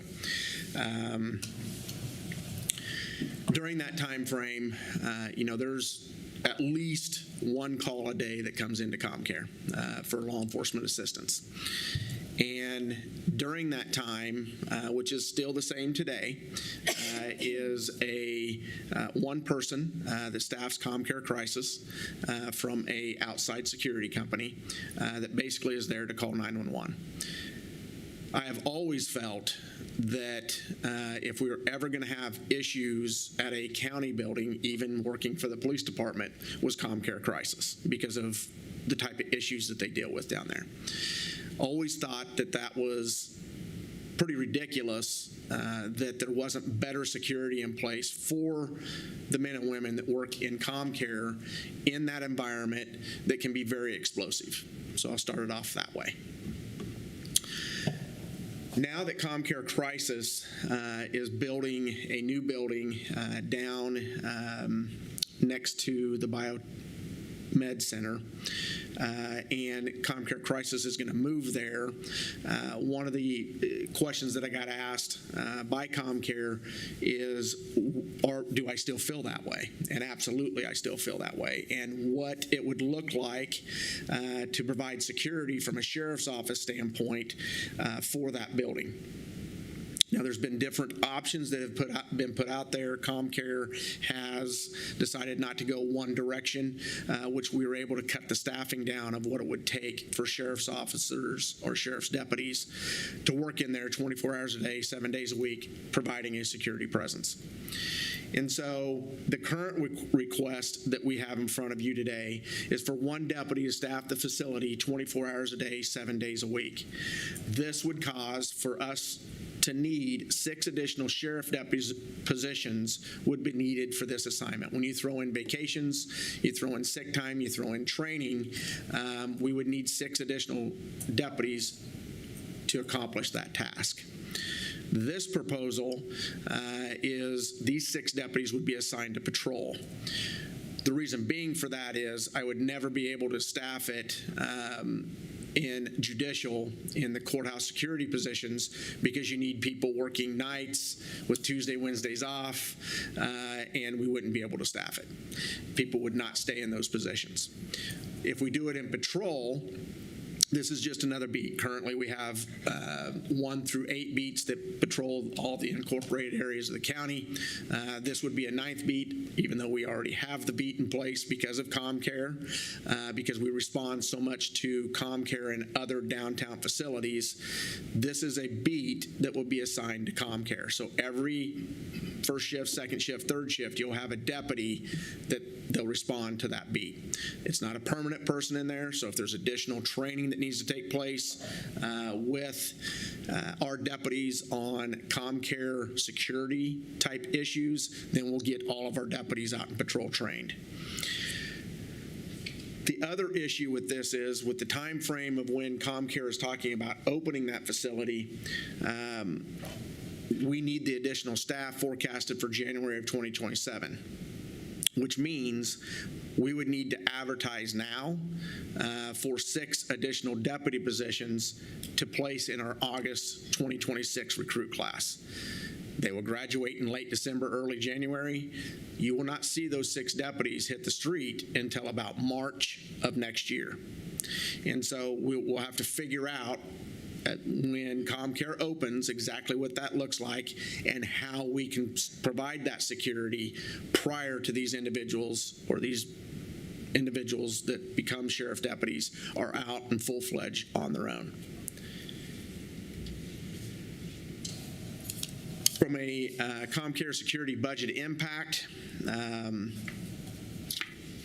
if we want to implement that on August 1st so we can hire the recruits into the academy, that's a cost of about $308,000. The annual impact for that security is $683,000 a year. And so with that, I will take any questions. I know there's a discussion on where that can be paid for, which I'm sure will come up, and Lindsay would be more than happy to answer that. So, thank you, Sheriff. Commissioner Beatty? Yeah, I have a couple questions and then a comment. Sheriff, thanks again. I agree with Commissioner Howell that we have to pivot to meet modern realizations that are happening in our community.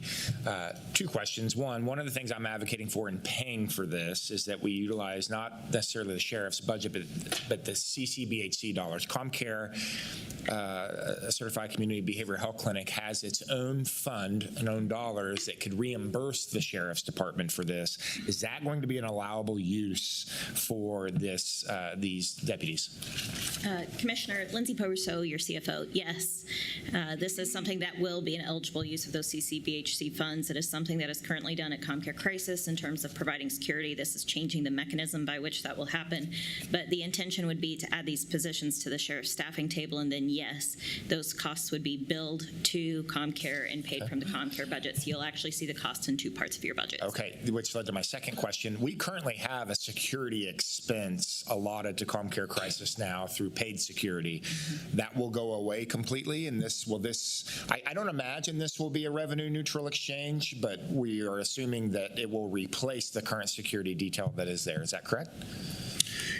So I think that's more of a COMCARE question as far as I don't see that money being transferred to my budget. Okay. That would be a savings on COMCARE and then using these other funds to pay for this. Okay. But Anna is coming to Thanks, Sheriff. I guess the question is, we're not going to have the expense of the sheriff deputies and on top of that an expense of best security or whatever security detail we had. Okay. Yeah, we won't. Anna Meyerhoff-Cole, your Division Director of Human Services. We will not have that expense for the crisis facility. I do want to clarify, we use the third-party security in other COMCARE locations. That will exist, but for crisis, no, we will not have duplication of security. Okay, that's very helpful. Thank you. Sheriff, I have a question about, you have a beat in the middle of the city of Wichita, and I know this is also unique about like Sedgwick County Park, that it's a county-owned park, so you have to have deputies come from unincorporated parts of the county to answer calls. How does that relationship work with Wichita Police Department when you're answering a call that is on a county property? It works very well. Because the Wichita Police Department is generally closer, especially to COMCARE, they'll respond because generally it's a disturbance type call, which is a higher priority call. They'll handle the disturbance part. We come in and then we take over the case from there, so they don't have to generate any paperwork or anything like that. There's times that the deputy downtown area is free and will respond with the Wichita police officer, and then we handle the call. Okay, that's helpful. And then my comment, I would just say, a couple years ago, I toured St. Joe's Behavioral Health Unit and talked to the staff there and talked to leadership there. They are averaging over 2 physical attacks on staff a day.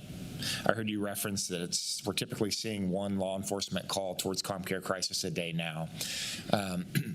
This is a very volatile population that we're dealing with that are, this is COMCARE crisis facility, so they're in mental health crisis. It's very volatile. So for two reasons, I'm very supportive of this. The first reason is we want to make sure those that are coming onto that campus and into that facility are safe. And even those that are utilizing the services there, we want them safe when they're in their mental health crisis. The second one is we want to make sure our staff is safe. We want to make sure the community around that building, particularly where it's at now, but also when it gets to the new campus where there'll be 3,000 med students walking around and staff. This is a high priority to make sure that the community is safe. And I don't mean to put any sort of stigma on those that are seeking mental health crisis services. That's not where I'm going. But this is a very volatile situation and a volatile environment. And I feel better knowing that, and this is no discredit towards those that are professional service providers, security providers, but I feel better having licensed law enforcement officers on site that are willing to provide this protection. So I've had the same conversation with our Second Light board over at the Multi-Agency Center about having Wichita Police Department on site there instead of hiring out security staff. That's an ongoing conversation. That's a little bit more complex than the conversation I'm having with you on this. So I just want to thank you again that this is the right move for all the right reasons. We'll be able to use CCBHC funding for this. So I just, again, thank you to your department and your leadership, and thank you to COMCARE and leadership. Again, Chantel Westbrook from COMCARE leadership is here. Anna just spoke for seeing this need and speaking on behalf of our staff there to make sure that they can have confidence in their safety in performing these services. So thanks, Sheriff. No, I appreciate that. And we also feel that there's an obligation on our behalf, not just with COMCARE, but with the Biotech Center, with all those students being down there. I think it's going to be a good partnership to have a fully commissioned law enforcement officer in that area at all times. Okay. Any other questions, Commissioners? All right. Thank you, Sheriff. I'd like to go ahead and make a motion to approve the proposal. Second. We have a motion and a second. Madam Clerk, please call the roll. Commissioner Meitzner. Commissioner Beatty. Aye. Commissioner Howell. Aye. Commissioner Wise. Aye. Chairman Blubow. Aye. And the motion passes 5-0. Thanks, Sheriff. Thank you, Commissioners, for passing both of these today. Thank you very much. Next item, please. Item H, report of the Board of Bids and Contracts regular meeting on March 5th, 2026. Morning, Joe. Good morning, Mr. Chairman and Commissioners. Joe Thomas, Purchasing Director. The Board of Bids and Contracts, the regular meeting we conducted on March 5th, results in 8 items for you. We're seeking your approval. The first item is change order number 2, which is the RISE with SAP S4 HANA Cloud Private Edition Premium and SAP Ariba Snap Buying Implementation for Enterprise Resource Planning. This recommendation is to accept the change order from Abeam Consulting Limited, and if this is to extend the term of the agreement through December 31st, 2026, and establish additional costs billed on a time and materials cost basis at the rates shown in the table.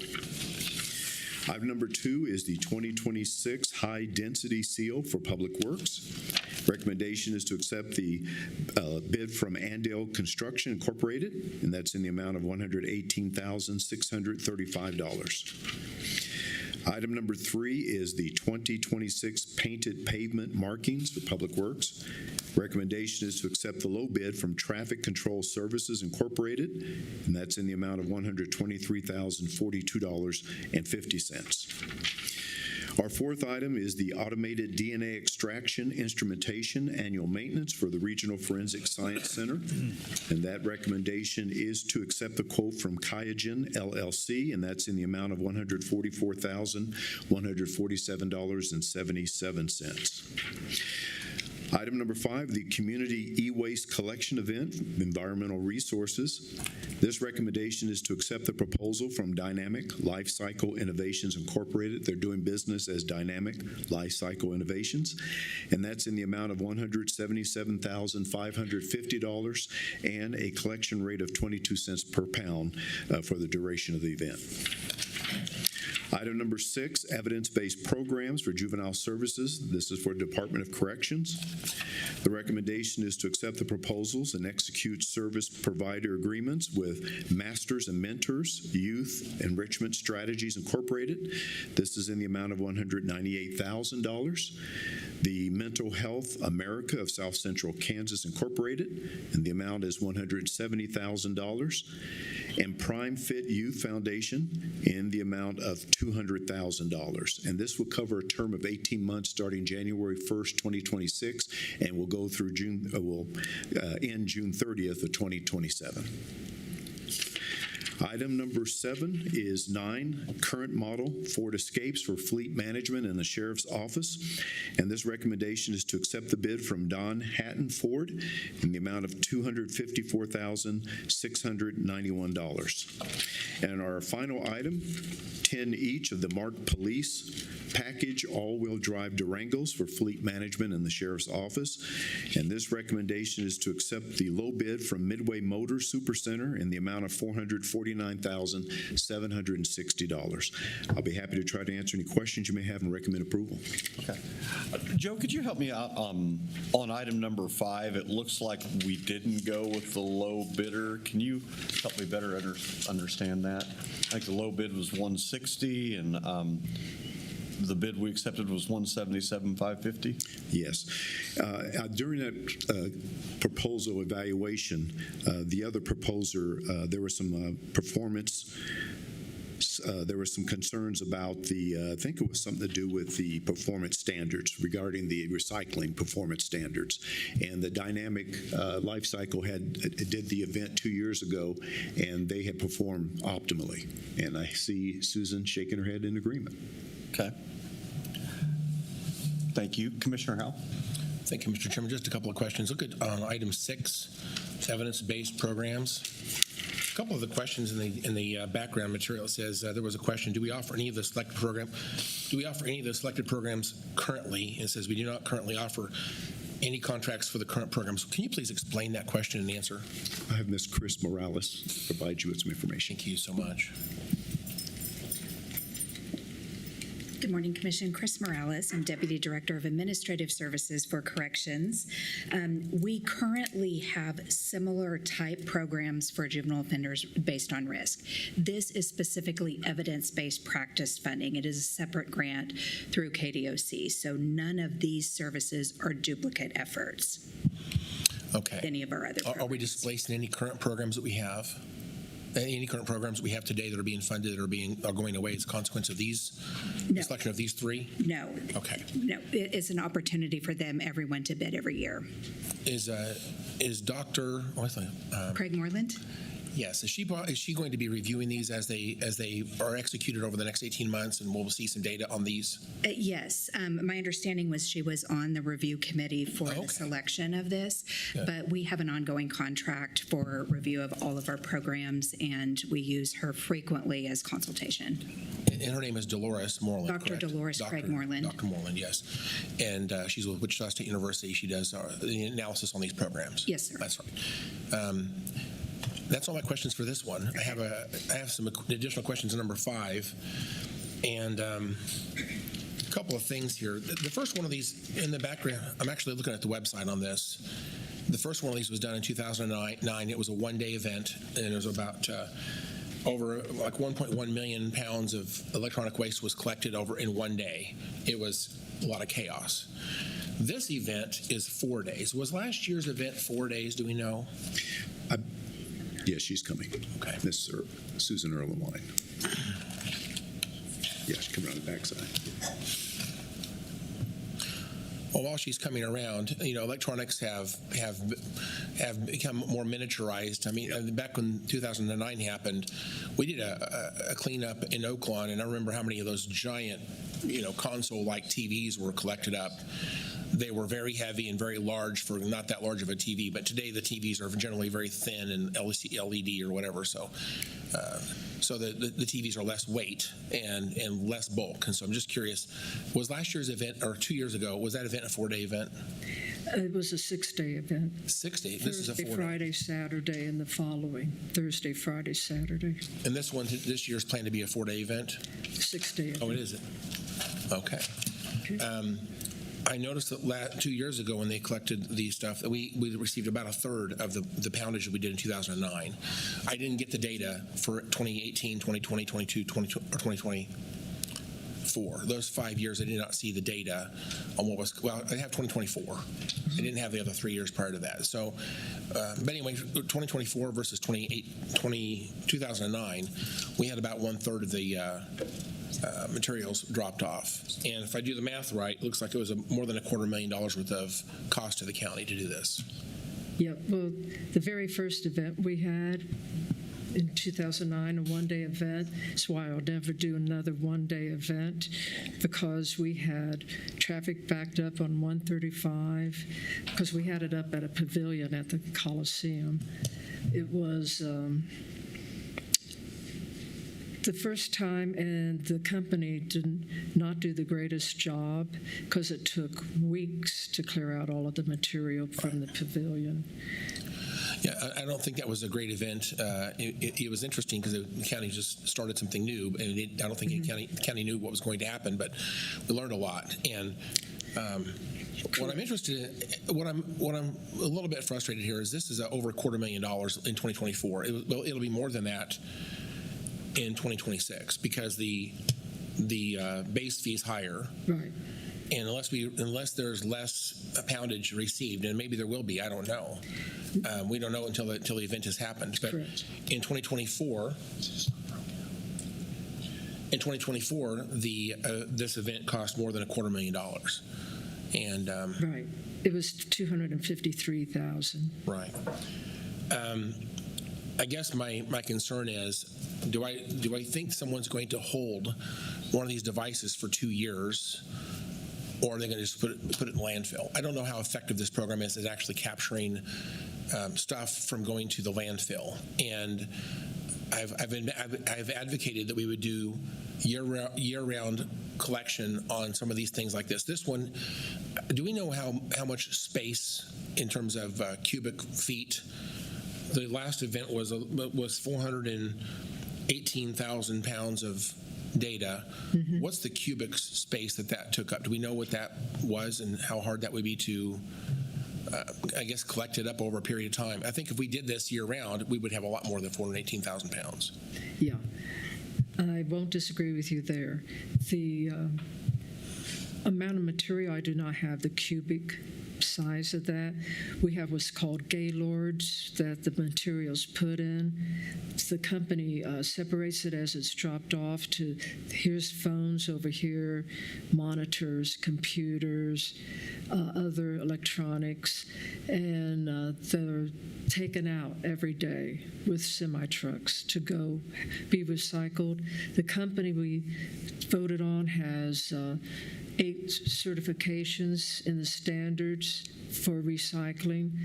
Everything is recycled. Nothing's shipped overseas for disposal. It's a very good company, and that's why we like using them. I'd like to see us modernize this particular thing. Again, we didn't do it until 2009 was the first one. Correct. And we waited until 2018. It was 9 years later. We did the next one. Then we do it every 2 years since then. A lot of the local companies like Best Buy used to take TVs for free. No one does that anymore. Can you pay a fee to get rid of a TV? Yes. And you're paying a fee for other material as well, not just TVs, but most places in Wichita, we've checked with them, they will not take TVs at all, not even if you pay them. So in terms of this going to the landfill, how is there toxicity? What happens if it goes to the landfill? What's the bad thing that happens? The electronic devices have many different chemicals in them. Some of them worthwhile. You'd want to get the gold and the silver and the platinum out. But there are other chemicals such as lead and mercury, cadmium, barium that can leach out of this material and have adverse health effects. But we have no idea how much that's going to the landfill right now, because even though this program is in existence, we're expecting people to hold on to their electronics for 2 years. Actually, we get calls year-round on when is the next e-waste event. And right now, we're getting calls for other events as well. We had a mattress event last year. We had coupons to dispose of material for free to cut back on bad materials going to a landfill and being buried or materials being illegally dumped along the roads. In talking to townships, they do get electronics dumped along the roads.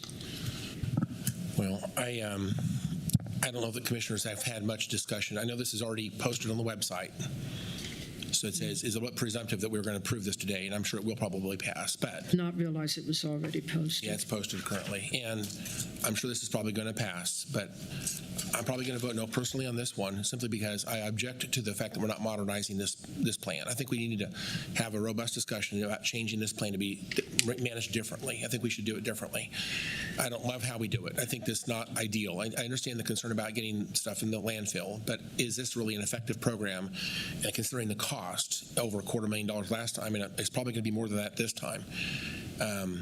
Well, we got to be very careful with people's money. Years ago, commissioners were very supportive of this and actually set aside amount of money from the solid waste fee for a cost center just for events like this and our other events as well. And this was voted on to have an e-waste event with our other programs in May of 2025 when the solid waste fee was approved for this year. Okay. So it's been through once with the e-waste event being talked about then as well.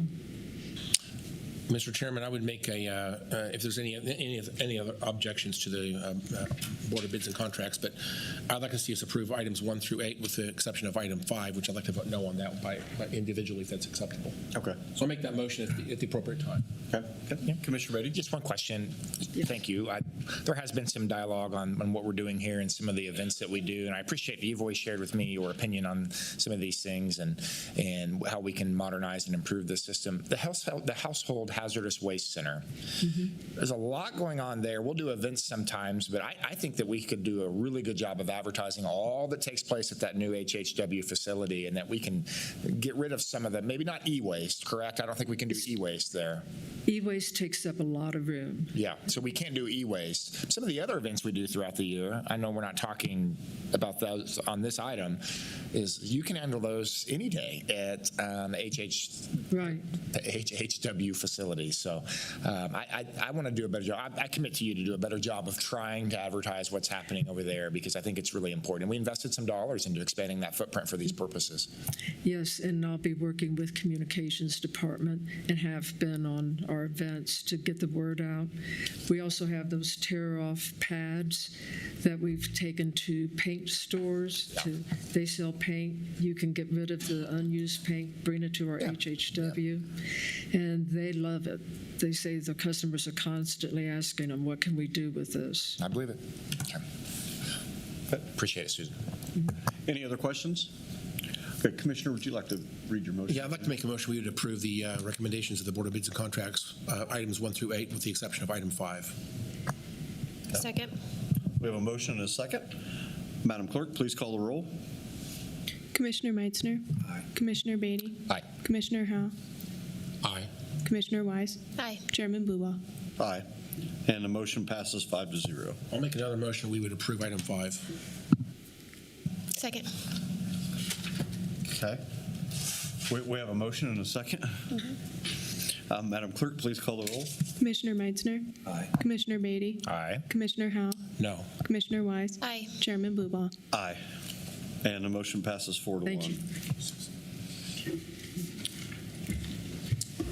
Thank you. Thank you. At this time, I'd like to recess the Sedgwick County Commission meeting, and I'd like to call the District 1 Fire Board meeting to order. Governing body of Fire District Number 1. Madam Clerk, please call the roll. Commissioner Meitzner. Present. Commissioner Beatty. Present. Commissioner Howell. Present. Commissioner Wise. Present. Chairman Blubow. Present. Next item. Public agenda. We do not have anyone signed up on the public agenda for Fire District Number 1. Consideration of minutes. Item A, fire meeting minutes of January 21st, 2026. Justin? didn't have anything to say on this yet, Chairman. Okay. I'd like to go ahead and I'd like to put the minutes of A, B, and C together for approval of minutes, A, B, and C. Second. I have a motion and a second. Madam Clerk, please call the roll. Point of order, please. Sorry. Mr. Chairman, I just want to explain before I vote that I was absent on that third meeting, although I did review the meeting video, and so I will be voting in favor of the motion. But since I was absent, I wanted to explain why I would vote for the minutes. Thank you. Okay. All right. Any other questions or comments? Okay. Madam Clerk, please call the roll. Commissioner Meitzner. Commissioner Beatty. Aye. Commissioner Howell. Aye. Commissioner Wise. Aye. Chairman Buba. Aye. And the motion passes 5-0. Next item, please. Appointments. Yes, thank you, Chairman. Justin Wagner, County Councilor. Item D is to accept the resignation of KATY JACKMAN TYNDELL from the Sedgwick County Fire District Number 1 Steering Council. The recommended action is to accept that resignation. Okay. Commissioners, do you have any questions or comments? Appreciate the Oh, go ahead. Yep, I do. I just want to thank Katy for her service. She did a really good job in this role. She was uniquely qualified in that role with her legal background.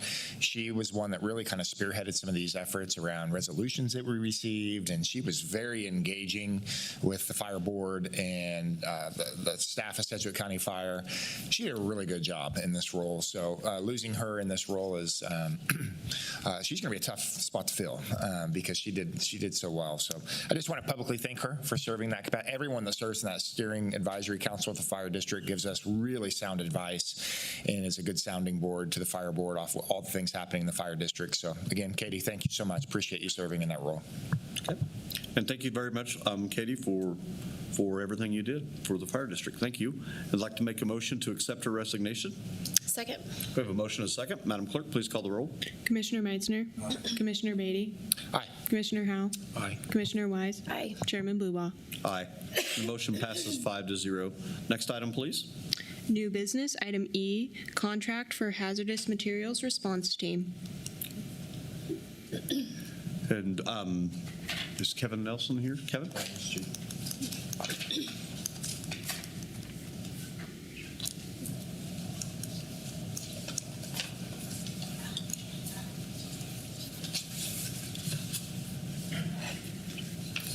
Kevin's Deputy Chief of Administration. Good morning, Kevin. Thanks for being here today. Good morning. So this basically is a continuation of an existing contract that we have for hazmat response. We're a regional response team. It's Department of Homeland Security, South Central region is essentially our primary response area. There's the only significant change to the contract from previous is they're going to send more people on a response, but that doesn't necessarily mean we send more people. They're going to essentially cobble together a response team from multiple departments. So if you have any specific questions, I'll be happy to try to answer those. Okay. Commissioners, do you have any questions? All right. Well, thank you very much. I'd like to take the recommended action to approve the contract to provide hazardous materials response to the State of Kansas Office of the State Fire Marshal. Second. Okay, we have a motion and a second. Madam Clerk, please call the roll. Commissioner Meitzner. Commissioner Beatty. Aye. Commissioner Howell. Aye. Commissioner Wise. Aye. Chairman Buba. Aye. And the motion passes 5-0. Next item, please. Consent agenda. Chairman, good morning. Tom Stolz, County Manager, recommending approval of consent item F on the fire agenda. Okay. Go ahead. I'd like to make a motion to approve consent. Second. A motion and a second. Madam Clerk, please call the roll. Commissioner Meitzner. Commissioner Beatty. Aye. Commissioner Howell. Aye. Commissioner Wise. Aye. Chairman Buba. Aye. The motion passes 5-0. Next item, please. Other. Do we have anything on other? Okay. And we do not have an executive session. And at this time, I'd like to adjourn the meeting of the governing Fire District Number 1 Board and go back into the Sedgwick County Commission meeting. Madam Clerk, next item. Consent agenda. Good morning, Commissioners. Tom Stolz, again, County Manager's Office, recommend approval of consent items I through W on regular agenda. Okay. Commissioners, any questions or comments about consent? If not, I'd like to approve the consent agenda. Second.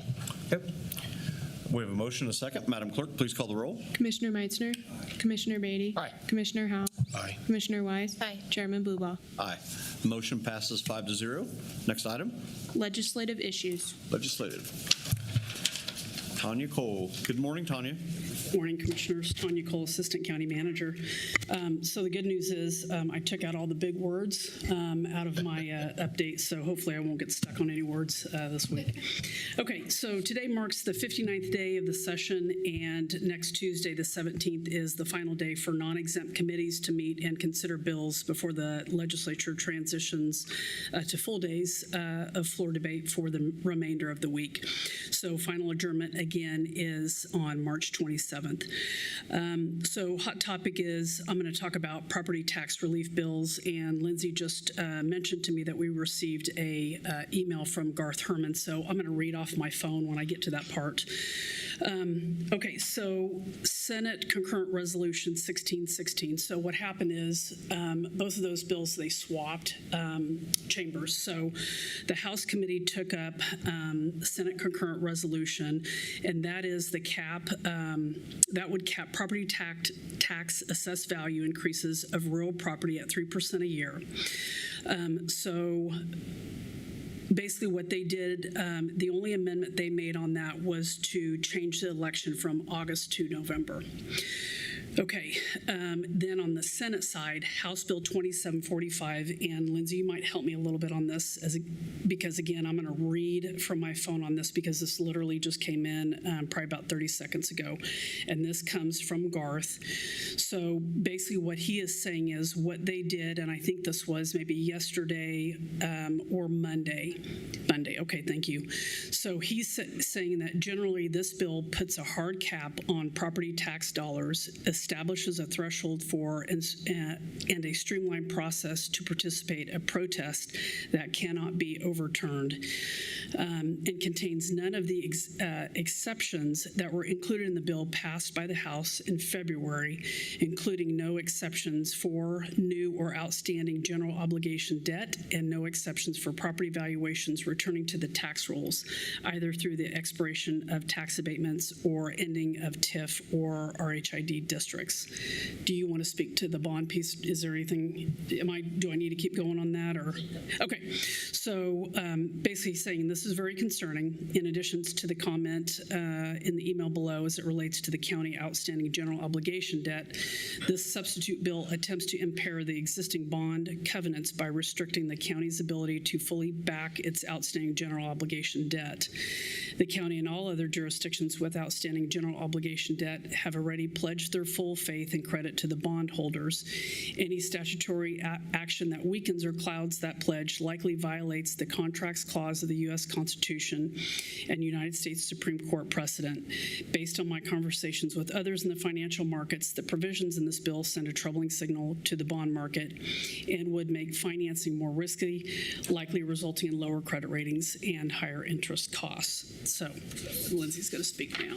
And I want to, Commissioners, if you'll allow me to, we are doing a bond sale literally in just a few weeks. This afternoon, we actually have our credit rating call with S&P on this. So I'm optimistic that as the bill has been presented, that it could still be amended through conference committee conversation if it's going to pass. But this is a critical issue. On Monday, bonding did come up. I will say that in general, the Senate Tax Committee at that time thought that there were other provisions in place that would allow them to work around that. I know of no such provisions that would allow them to work around it. They said that cities have liens on their properties. The lien, I don't know that it's a lien, but really the effective way that they have to get us to pay our debt once we have sold it is by virtue of compelling us to raise property taxes. That's literally their only recourse to ensure that we pay our debt every year. Now, we are a AAA rated county. If this goes into effect for the whole state, we worked with our municipal advisor on Friday to understand what a potential downgrade of our credit could look like, and it's significant. It's hundreds of thousands of dollars on a low a low bond issues of around 10 million, which we're about to do 11 million. So these are things that have real ramifications, not just to county government, but then to taxpayers who have to pay those additional costs. And so I think this is really worth highlighting. I was glad that Garth sent that note highlighting the constitutional issue, and I thank Tanya for letting me come and speak. So whatever we can do to make the legislature take this seriously would be really helpful. Okay. Commissioners, any questions or comments? Okay. Commissioner Howell? Thank you, Chairman. I just want to I'm not sure this is necessarily for Lindsay or about Bonnie, but it's about the bill itself. You plan on describing the other changes in House Bill 2745, or are you moving on to the next bill? I've got more bills to talk about, so if you want the 2745, there's a lot of other changes I'd like to make sure that we're all aware of. It was a 3% rolling average of CPI. That's been changed to a single year, or CPI or 3%, whichever's less. Midwestern cities. Midwestern cities, yeah, that's right. So it's a change in our reference point. They also changed it to, sounds like a change that people might support, sounds like, but they went from a Secretary of State's, I think it was 3%, it was 5%. That's Secretary of State's race. Actually, the voting electors for that race, it changed it to January the 1st, the voter registration, but 10%. Sounds like a much larger number. So about 34,000 signatures would be needed in Sedgwick County to be a successful protest petition. However, they also repealed the R&R policy. House Bill 2745 had removed R&R legislation that was precedent, if you will, to that, and it would have removed that entirely, moved it toward the protest petition type of language. The Senate reinstated the R&R language. They did say they would fund it for 5 years, but they made it so all you have to do to make a protest petition is flip over your R&R statement and sign your back, and then check which boxes of which jurisdictions you want to oppose, if you will. And again, if 34,000 property owners in Sedgwick County would do that, then that we would never exceed, if you will, that capped number. So that seems like, although the number may be larger, it is a much easier way to collect those signatures. It does leave a lot of questions, though. For example, I have one property, but I have 2 electors. Does it require 2 signatures? What happens if there are 3 people who were registered to vote that own a property? It's possible there's maybe multiple owners. Maybe there's people who own property that they don't live at that property. They live in a different county or different state. There's a lot of questions on that. So there's a lot of complexities to this, and I think that the complexities are not fully understood by anybody, honestly. So this reminds me of a tremendous amount of chaos that's going to come as a result of that language. Also, there's no relief for WSU. That's still not been handled in this at all. And those are probably the major changes. I just say I don't think this is the right solution. I actually don't mind a spending cap. My colleagues might agree or disagree with me. I just don't think this is the right legislation to get us there. A tax lid or a spending cap or a revenue limit or whatever, I don't necessarily oppose that. I'm fine with the idea, but it's got to be workable. And I think this is a long ways from where we need to be as a state. Thank you. Okay, I've got a few more bills to mention. House Bill 2712, this is what allows counties to place sales tax questions on the ballot without first getting legislative approval. Just make mention that passed out of the House. Senate Bill 33, this is our bill. This is a sales tax distribution allotment bill. This was passed out of the House last week, but we do know that there will be a conference committee to discuss the freeze. That freeze ends through 2027, so that will end at the end of 2027. So we know that there will be further discussion on finding a solution that's best for counties and cities on that bill. The House Committee on Local Government began discussion last week on House Bill 2769. So this is the bill that would require any member of a taxing authority to live within the taxing district. The hearing was non-controversial and recommended to be passed by the committee. If you will recall, we did provide testimony on this bill, and I know that Chairman did speak to the representative that sponsored this bill, so I don't know if he wants to speak any further on that. Yeah, and actually, she sent me a voicemail as we're speaking, and I'm just reading through it. It looks like she went to the House floor, and she was going to suggest an amendment that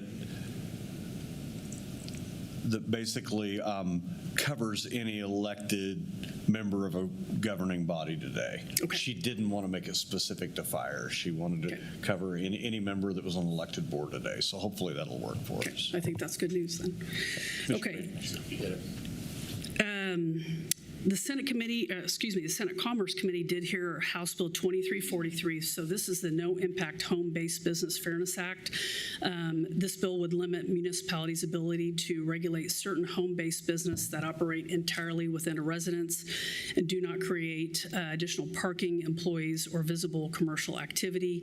They did hear from both proponents and opponents. If you will recall, we did provide testimony in favor of property rights, but opposition of overriding local zoning rules and neighborhood protections. The committee closed the hearing and is expected to continue discussions on potential amendments.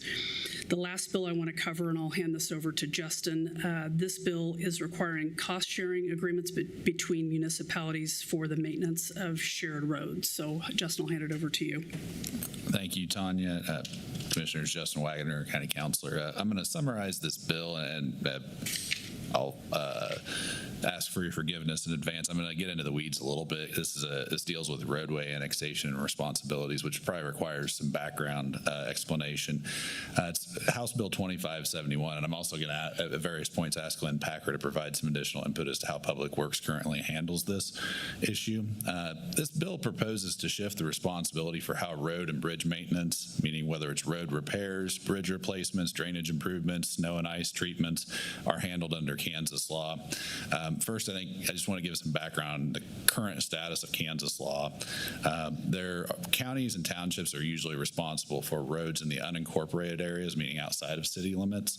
However, once a city expands and their city limits touch a road or alongside, for example, a whole mile or stretch of road, it's common, and the state law allows it to have a requirement where boards of county commissioners can actually require that city to annex the roadway once the city's city limits extend to the roadway. And there's reasons behind that. I mean, the city usually has a lot of incoming tax growth and tax base because of that. There's either new businesses, new homes that are part of that, and also they're generating and driving a lot of the increased traffic for that roadway. Also, it makes sense to have the city responsible for enforcement, so their police department would handle any speeding issues, any accidents. They would handle response to that, as opposed to the sheriff's office doing that. There's a lot of common sense, good reasons under Kansas law that it's set up that way. It's also reasonably foreseeable that city will continue to grow on the other side of the road, because this bill really is dealing with where you have different municipalities on each side of the road. So you may have two different cities. You may have a city and a county on the other side of the road, or in some cases it may be a city and a township in terms of who's responsible for it. And again, the Kansas law says that once a city has grown that far out, a board of county commissioners can go to a city and say, hey, you need to annex the roadway. You've grown to this area. You need to provide the services and be responsible for the road. That's been the state of Kansas law for quite a while. It's really the system I think cities and counties have been operating under for, I think, successfully in Sedgwick County, speaking for here in Sedgwick County. With that, I would hand it over to Lynn if he could kind of explain how our public works folks work with cities on this, because there are, of course, 20 different cities. Good morning, Commissioners. Lynn Packer, Director of Public Works, County Engineer.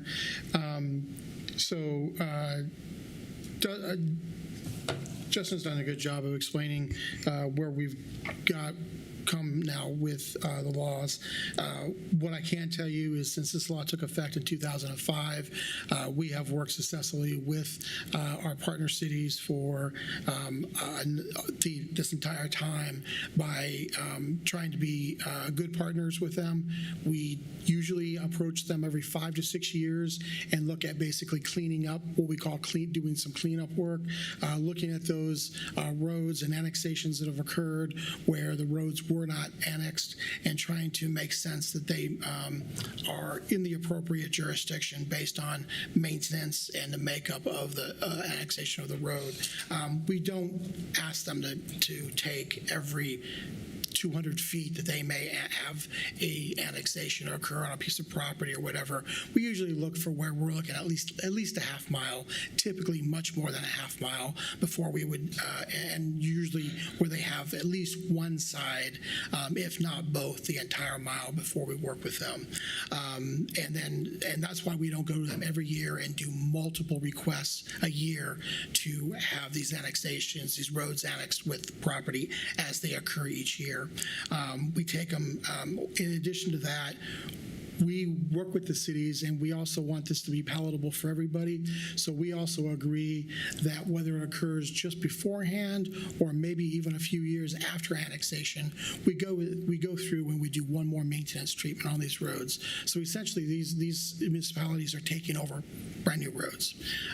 For example, up in Bel Air, just this about a month ago, we finished up the final annexation on 2 half-mile segments, or we finished up the final modifications and road enhancements just this last month, where we did some shoulder work.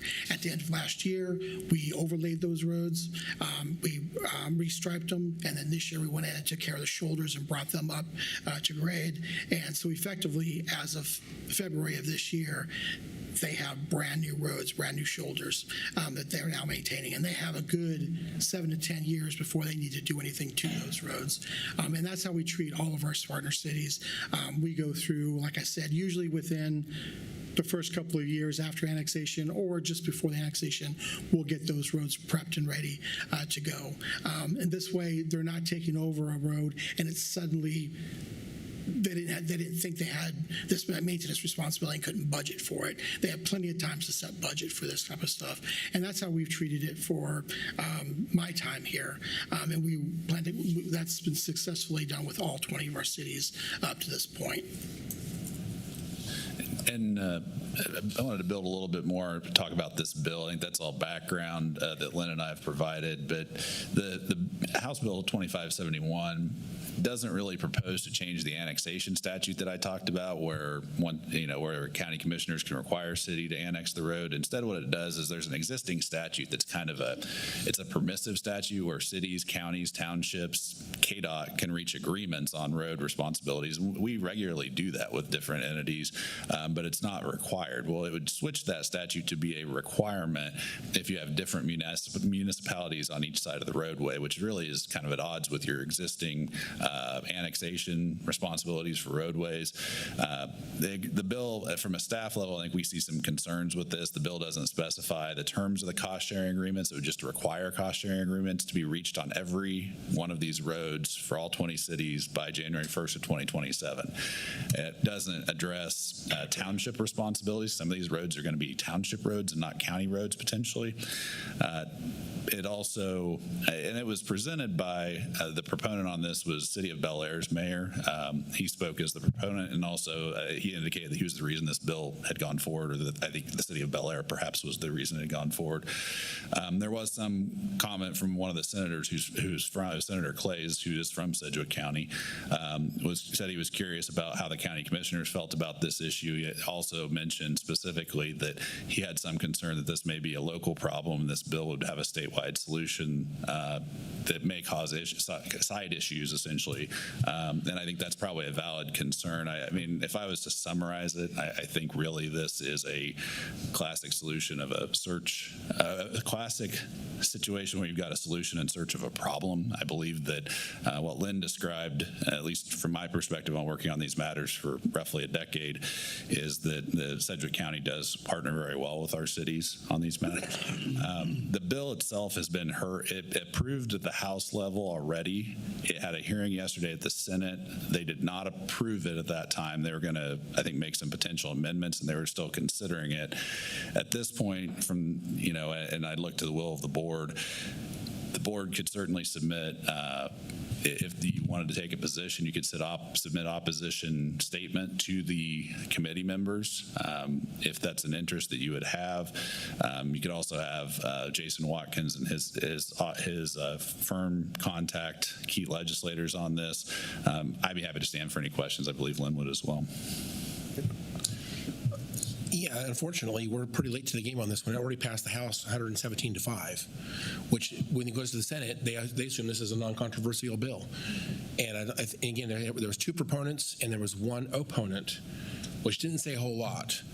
And there was no neutral, and we did not actually submit any testimony at this point. So we have an opportunity, if we are very aggressive, to send some information to the committee members to get this to be suspended at least. I think, again, if we do this today, they meet daily at 9:30. They already met today. I don't know if they took it up today. My guess is they probably give it a couple of days from the hearing until they work the bill. But I would not be surprised if they work the bill tomorrow. We need to get something out to them right now. I just read the testimony. It is very, very one-sided. I would agree with what you just said, Mr. Packard, that we are very gracious to cities. If we really wanted to be mean to cities, we could simply hand them roads as quick as possible. We have not done that. We have maintained those roads, and when we finally do transfer that road, it's a very thoughtful, collaborative process. We hand them, if you will, a perfect road. We've never handed them a road that's ready for maintenance. We've given them a perfect road, and we've been very gracious to cities. We've not forced them to take roads quickly. We've actually maintained those roads much, much longer than we've had to. And so, again, I think Sedgwick County has been extremely gracious. I find this to be a very troubling bill. It's very, very out of balance. It is not correct in the way it's describing what's going on here. And I just think we need to be very aggressive. So I would encourage us to take I'd like to see us allow our Director of Public Works and our legal staff to develop a letter quickly and have our chairman sign that. I would trust them to do that. I don't need to see the language, but I think we need to be aggressive and get that out today and have Jason Watkins get this to the committee members as soon as possible. Thank you for those comments. I also wanted to point out, we haven't discussed it right now, but this would have a huge fiscal note attached to it for us. We have 20 cities. Our current CIP would not be able to handle the influx of projects that would suddenly come on there, because this is not just maintenance of the road. This also actually gets into improvements of those roads. So we are literally talking millions and millions of dollars in each CIP that would be affected by this. And it would require us to coordinate 20 cities and trying to balance how we are spreading that money amongst those cities for those improvements and maintenance. It would be nearly impossible to make a good coordination without rubbing and causing consternation with our city partners through this process. Okay. What other questions or comments? Just another comment, I guess, is I'm surprised that we have a bill that actually mentions Sedgwick County as its purpose for existing, and we didn't even know. I didn't know about this until this morning. So I think, again, I know we're doing our very best. There's a lot going on this year, but we need and I think, Tanya, you do a tremendous job. I'm not upset with anybody specifically. I just think that if we would have known about this in the House, we would have dealt with this at the House. And I just think that the reason it's gone as far as it has is because we have not spoken to this. And yet all the conversation about Sedgwick County, and yet here we are, we haven't actually been officially asked to take a position on this. And I think we just need to learn, I guess, to be a little bit more aggressive on things like this. But I really hope we can get that testimony to them quickly. And if we need a motion, Justin, for us to do that. Commissioner Howell, that's a good question. You don't have to have a motion, but I did want to just inquire maybe if your fellow commissioners feel. I just want to make sure. I don't want Lynn or I to start doing anything on this. I'm seeing Commissioner Wise nod her head. I see Commissioner Beatty nod his head. I just want to make sure we're not doing anything that the body isn't comfortable with. But I think Tanya maybe wanted to add something. I just want to clarify. The bill does not specifically state Sedgwick County. I just want to make sure that that's clarified. Yes and no. I agree. It doesn't state Sedgwick County, but it was introduced by a representative from Sedgwick County on behalf of Bel Air. And there was the primary proponent of this bill is the mayor of Bel Air. And in the testimony, it mentions how this bill came to be. Former County Commissioner Carolyn McGinn was the one that actually pushed this forward a number of years ago as a Sedgwick County Commissioner, and then as a state senator, she pushed it forward. And again, they feel like this has been unfair all this time. So this is all about Sedgwick County. The committee certainly had discussions about Sedgwick County, it sounds like J.R. Clay's make some comments about questions about Sedgwick County. So I'm just surprised it got to the point where it is today, and all this discussion about Sedgwick County, it doesn't name us specifically, but this is because of Sedgwick County. That's why this bill is there. And I just think, how in the world it got to this point, getting through the House 117-5, when how is we didn't even know about it? I didn't know about this till today. I've made mention of this bill at this meeting, and it's been in newsletters as well as we've been tracking this. Well, then please forgive me for that. No, that's okay. That's okay. I don't remember everything. I apologize for that. And if this has had the attention that it's needed up until now, I guess I'm wondering why we didn't submit testimony at the hearing yesterday. If that's true, why did we not submit testimony? And again, I'm not saying it's not true, but why did we not submit testimony then? We should have done so. Yeah. Commissioner Meister. Yeah, thank you. I agree with Commissioner Howell's statements, and thanks for, I guess we know about it now. So a couple of things. Is there any guidelines that when it says a municipality and a county would have to negotiate a maintenance agreement, and then saying no? Commissioner Meister, that's a good question. It contemplates a cost-sharing agreement, and then it goes into some detail saying that cost-sharing agreement would need to address, I'm sorry, I'm looking at to double-check I get the language right on this. Roadway construction and maintenance, drainage, signage, utilities, and other public services or infrastructure. So the cost-sharing agreement would indicate how that would be handled. Now, it doesn't change annexation law that I already summarized in terms of who's traditionally responsible for that, and it doesn't say what the split would need to be between the municipalities, so it just says you would have to reach an agreement. That was made very clear during some of the proponent testimony that was the intent was just that there would need to be an agreement. Of course, you could run into a situation where you'd have an impasse, of course, between municipalities where they would not agree to the same. It sets a timeline, and so it doesn't change the substantive annexation law that's there in Kansas, so it really injects some confusion into the law, I think. Yeah, it sounds like a standstill on who would be responsible. But in addition to that, I remember over the course of the years, Lynn, you brought a couple of cases in front of us that sometimes were driven not necessarily by the county and the municipality, the maintenance, but a lot of it was confusion about the enforcement with Sheriff Easter. Correct. And police powers. So sometimes those were driving accelerating maybe your annexation request because of the trying to clean that up and trying to work with city police as well as the sheriff and working those issues. I could see us getting into a negotiation, and then besides the drainage and whatever else, then one of the questions can be, well, who's the police enforcement? Who's the law enforcement? It's one of the other concerns for me that should be included in our testimony for sure, I think. Yeah. One of the concerns I have is we need to have 20 agreements worked out by basically, if this passes, by January 1 of 2027. And in those agreements, we have to acknowledge how we're going to pay for improvements and maintenance and be very specific, as I understand it, be very specific about it, because if it's not in the agreement as approved, you can't move forward with maintenance, and which again causes its own issues. Yeah, well, the sooner the better, and I think Jason Watkins should be aware of this. You mentioned a senator that was questioning it from the Wichita area, that maybe we contact him directly as well. Or is it too late? And Commissioner Meister, that senator is on that committee, so he would be one of the ones who would receive that. And Jason and Jessica are aware of this, and I understand that they have spoken, I think, to some degree with the committee chair as well. So there has already been some awareness that they've provided. All right, thank you. So I think we have consensus on this, Justin, but we don't need to take a formal vote. No need for a formal motion, Chairman. Okay. All right. Thank you. Anything else, Tanya? No, Commissioners, that's all I have. Thank you. All righty. Thank you very much. Madam Clerk, next item. Committee reports. We have any committee reports? Commissioner Beatty? Yeah, I'm the county's representative, chairman on Exploration Place Board. Just want to let everybody know that they have the big spring break deal that they do. But this one's unique because they're actually grand opening their Adventure Playscape. This is the big 8-acre project where they raised close to $27 million with about 90%, 95% of that being privately funded. So this is a big deal, and it's grand opening. They're calling more of a soft opening because some of the water features that will be there, they're not ready to turn those on yet. But the bulk of the 8-acre project is going to be open to the public.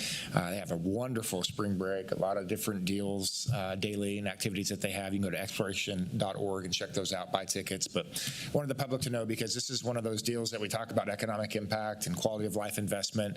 You know, it's been, there was a previous study that talked about $20 to $25 million Exploration Place's economic impact to the community. And they have some preliminary studies that show that this might jump up over $50 million economic impact. So right in the middle of the city of Wichita. That's a big deal. So I just wanted everybody to know that this spring break, they're going to have a lot going on there at Exploration Place, but the big one is that Playscape will be opening up. So Commissioner, would you please repeat the donor dollars that were involved with that project? Yeah, it's about a $27 million total project. I think they're about $1 million. I think they have about $1.3 million, $1.5 million left to finalize that. But Sedgwick County gave $2.5 million as a capital investment into it. Obviously, this is our property, but the rest of it was privately fundraised. So that's a big deal. The community really wanted to see something over there and gave a lot of money to participate in it. And they're this close to finishing the fundraise. But that thing is opened up on Friday. It'll be a big deal. Yep. Appreciate all the donors supporting that. Yeah, absolutely. So, all right. Anything else? Okay. Next item. Other. Okay. Commissioner Howell. Thank you. Just wanted to say, I want to just back up a minute and say, Tanya, I think you do a wonderful job on the legislative stuff. I'm not upset with any of our staff at all. I think that we all do a tremendous job. I just think that I'm doing my very best to monitor legislation, and most of you guys are all doing the same. I just don't like it when I miss something like this, and I apologize for my negative comments. It sounds negative. I'm not really upset with anybody at all here at all. I just want to make sure you understand that. I just appreciate you. So, second thing I wanted to say is Rock Regional Hospital closed a while back, and it was extremely disappointing to District 5, my community. And I had faith that there would be a future for that facility. And today I get the privilege to reflect that there was a public announcement this morning at 10 o'clock. I had to bite my lip last little while since I wasn't allowed to talk about that, but I wanted to share that this morning it did become public that Via Christi has acquired the property, and they plan on opening that hospital. They'll be working on getting their staff replaced, or I should say in place. Is that the right word? Put in place. Hopefully, some of the staff that was there before will be also at the same hospital going forward. But it'll be under Via Christi's organization, if you will. So this is a great news story for the Derby area and for really my district, District 5. A while back, I visited people there that had COVID. I had my gallbladder removed there a couple years ago. I had my physical therapy from one of my previous injuries there. I just want to say I love this hospital, and I love the fact that it's a great location, and I'm so grateful for Via Christi making the deal with people that to get this back opened up again. So a great news story today, and it's very exciting for District 5. Thank you, Chairman. Thank you. Anything else? Okay, Madam Clerk, next item. Executive session. Do not believe we have an executive session today. So we will call the meeting adjourned at 11:42. Thank you. I think we're going to have that one.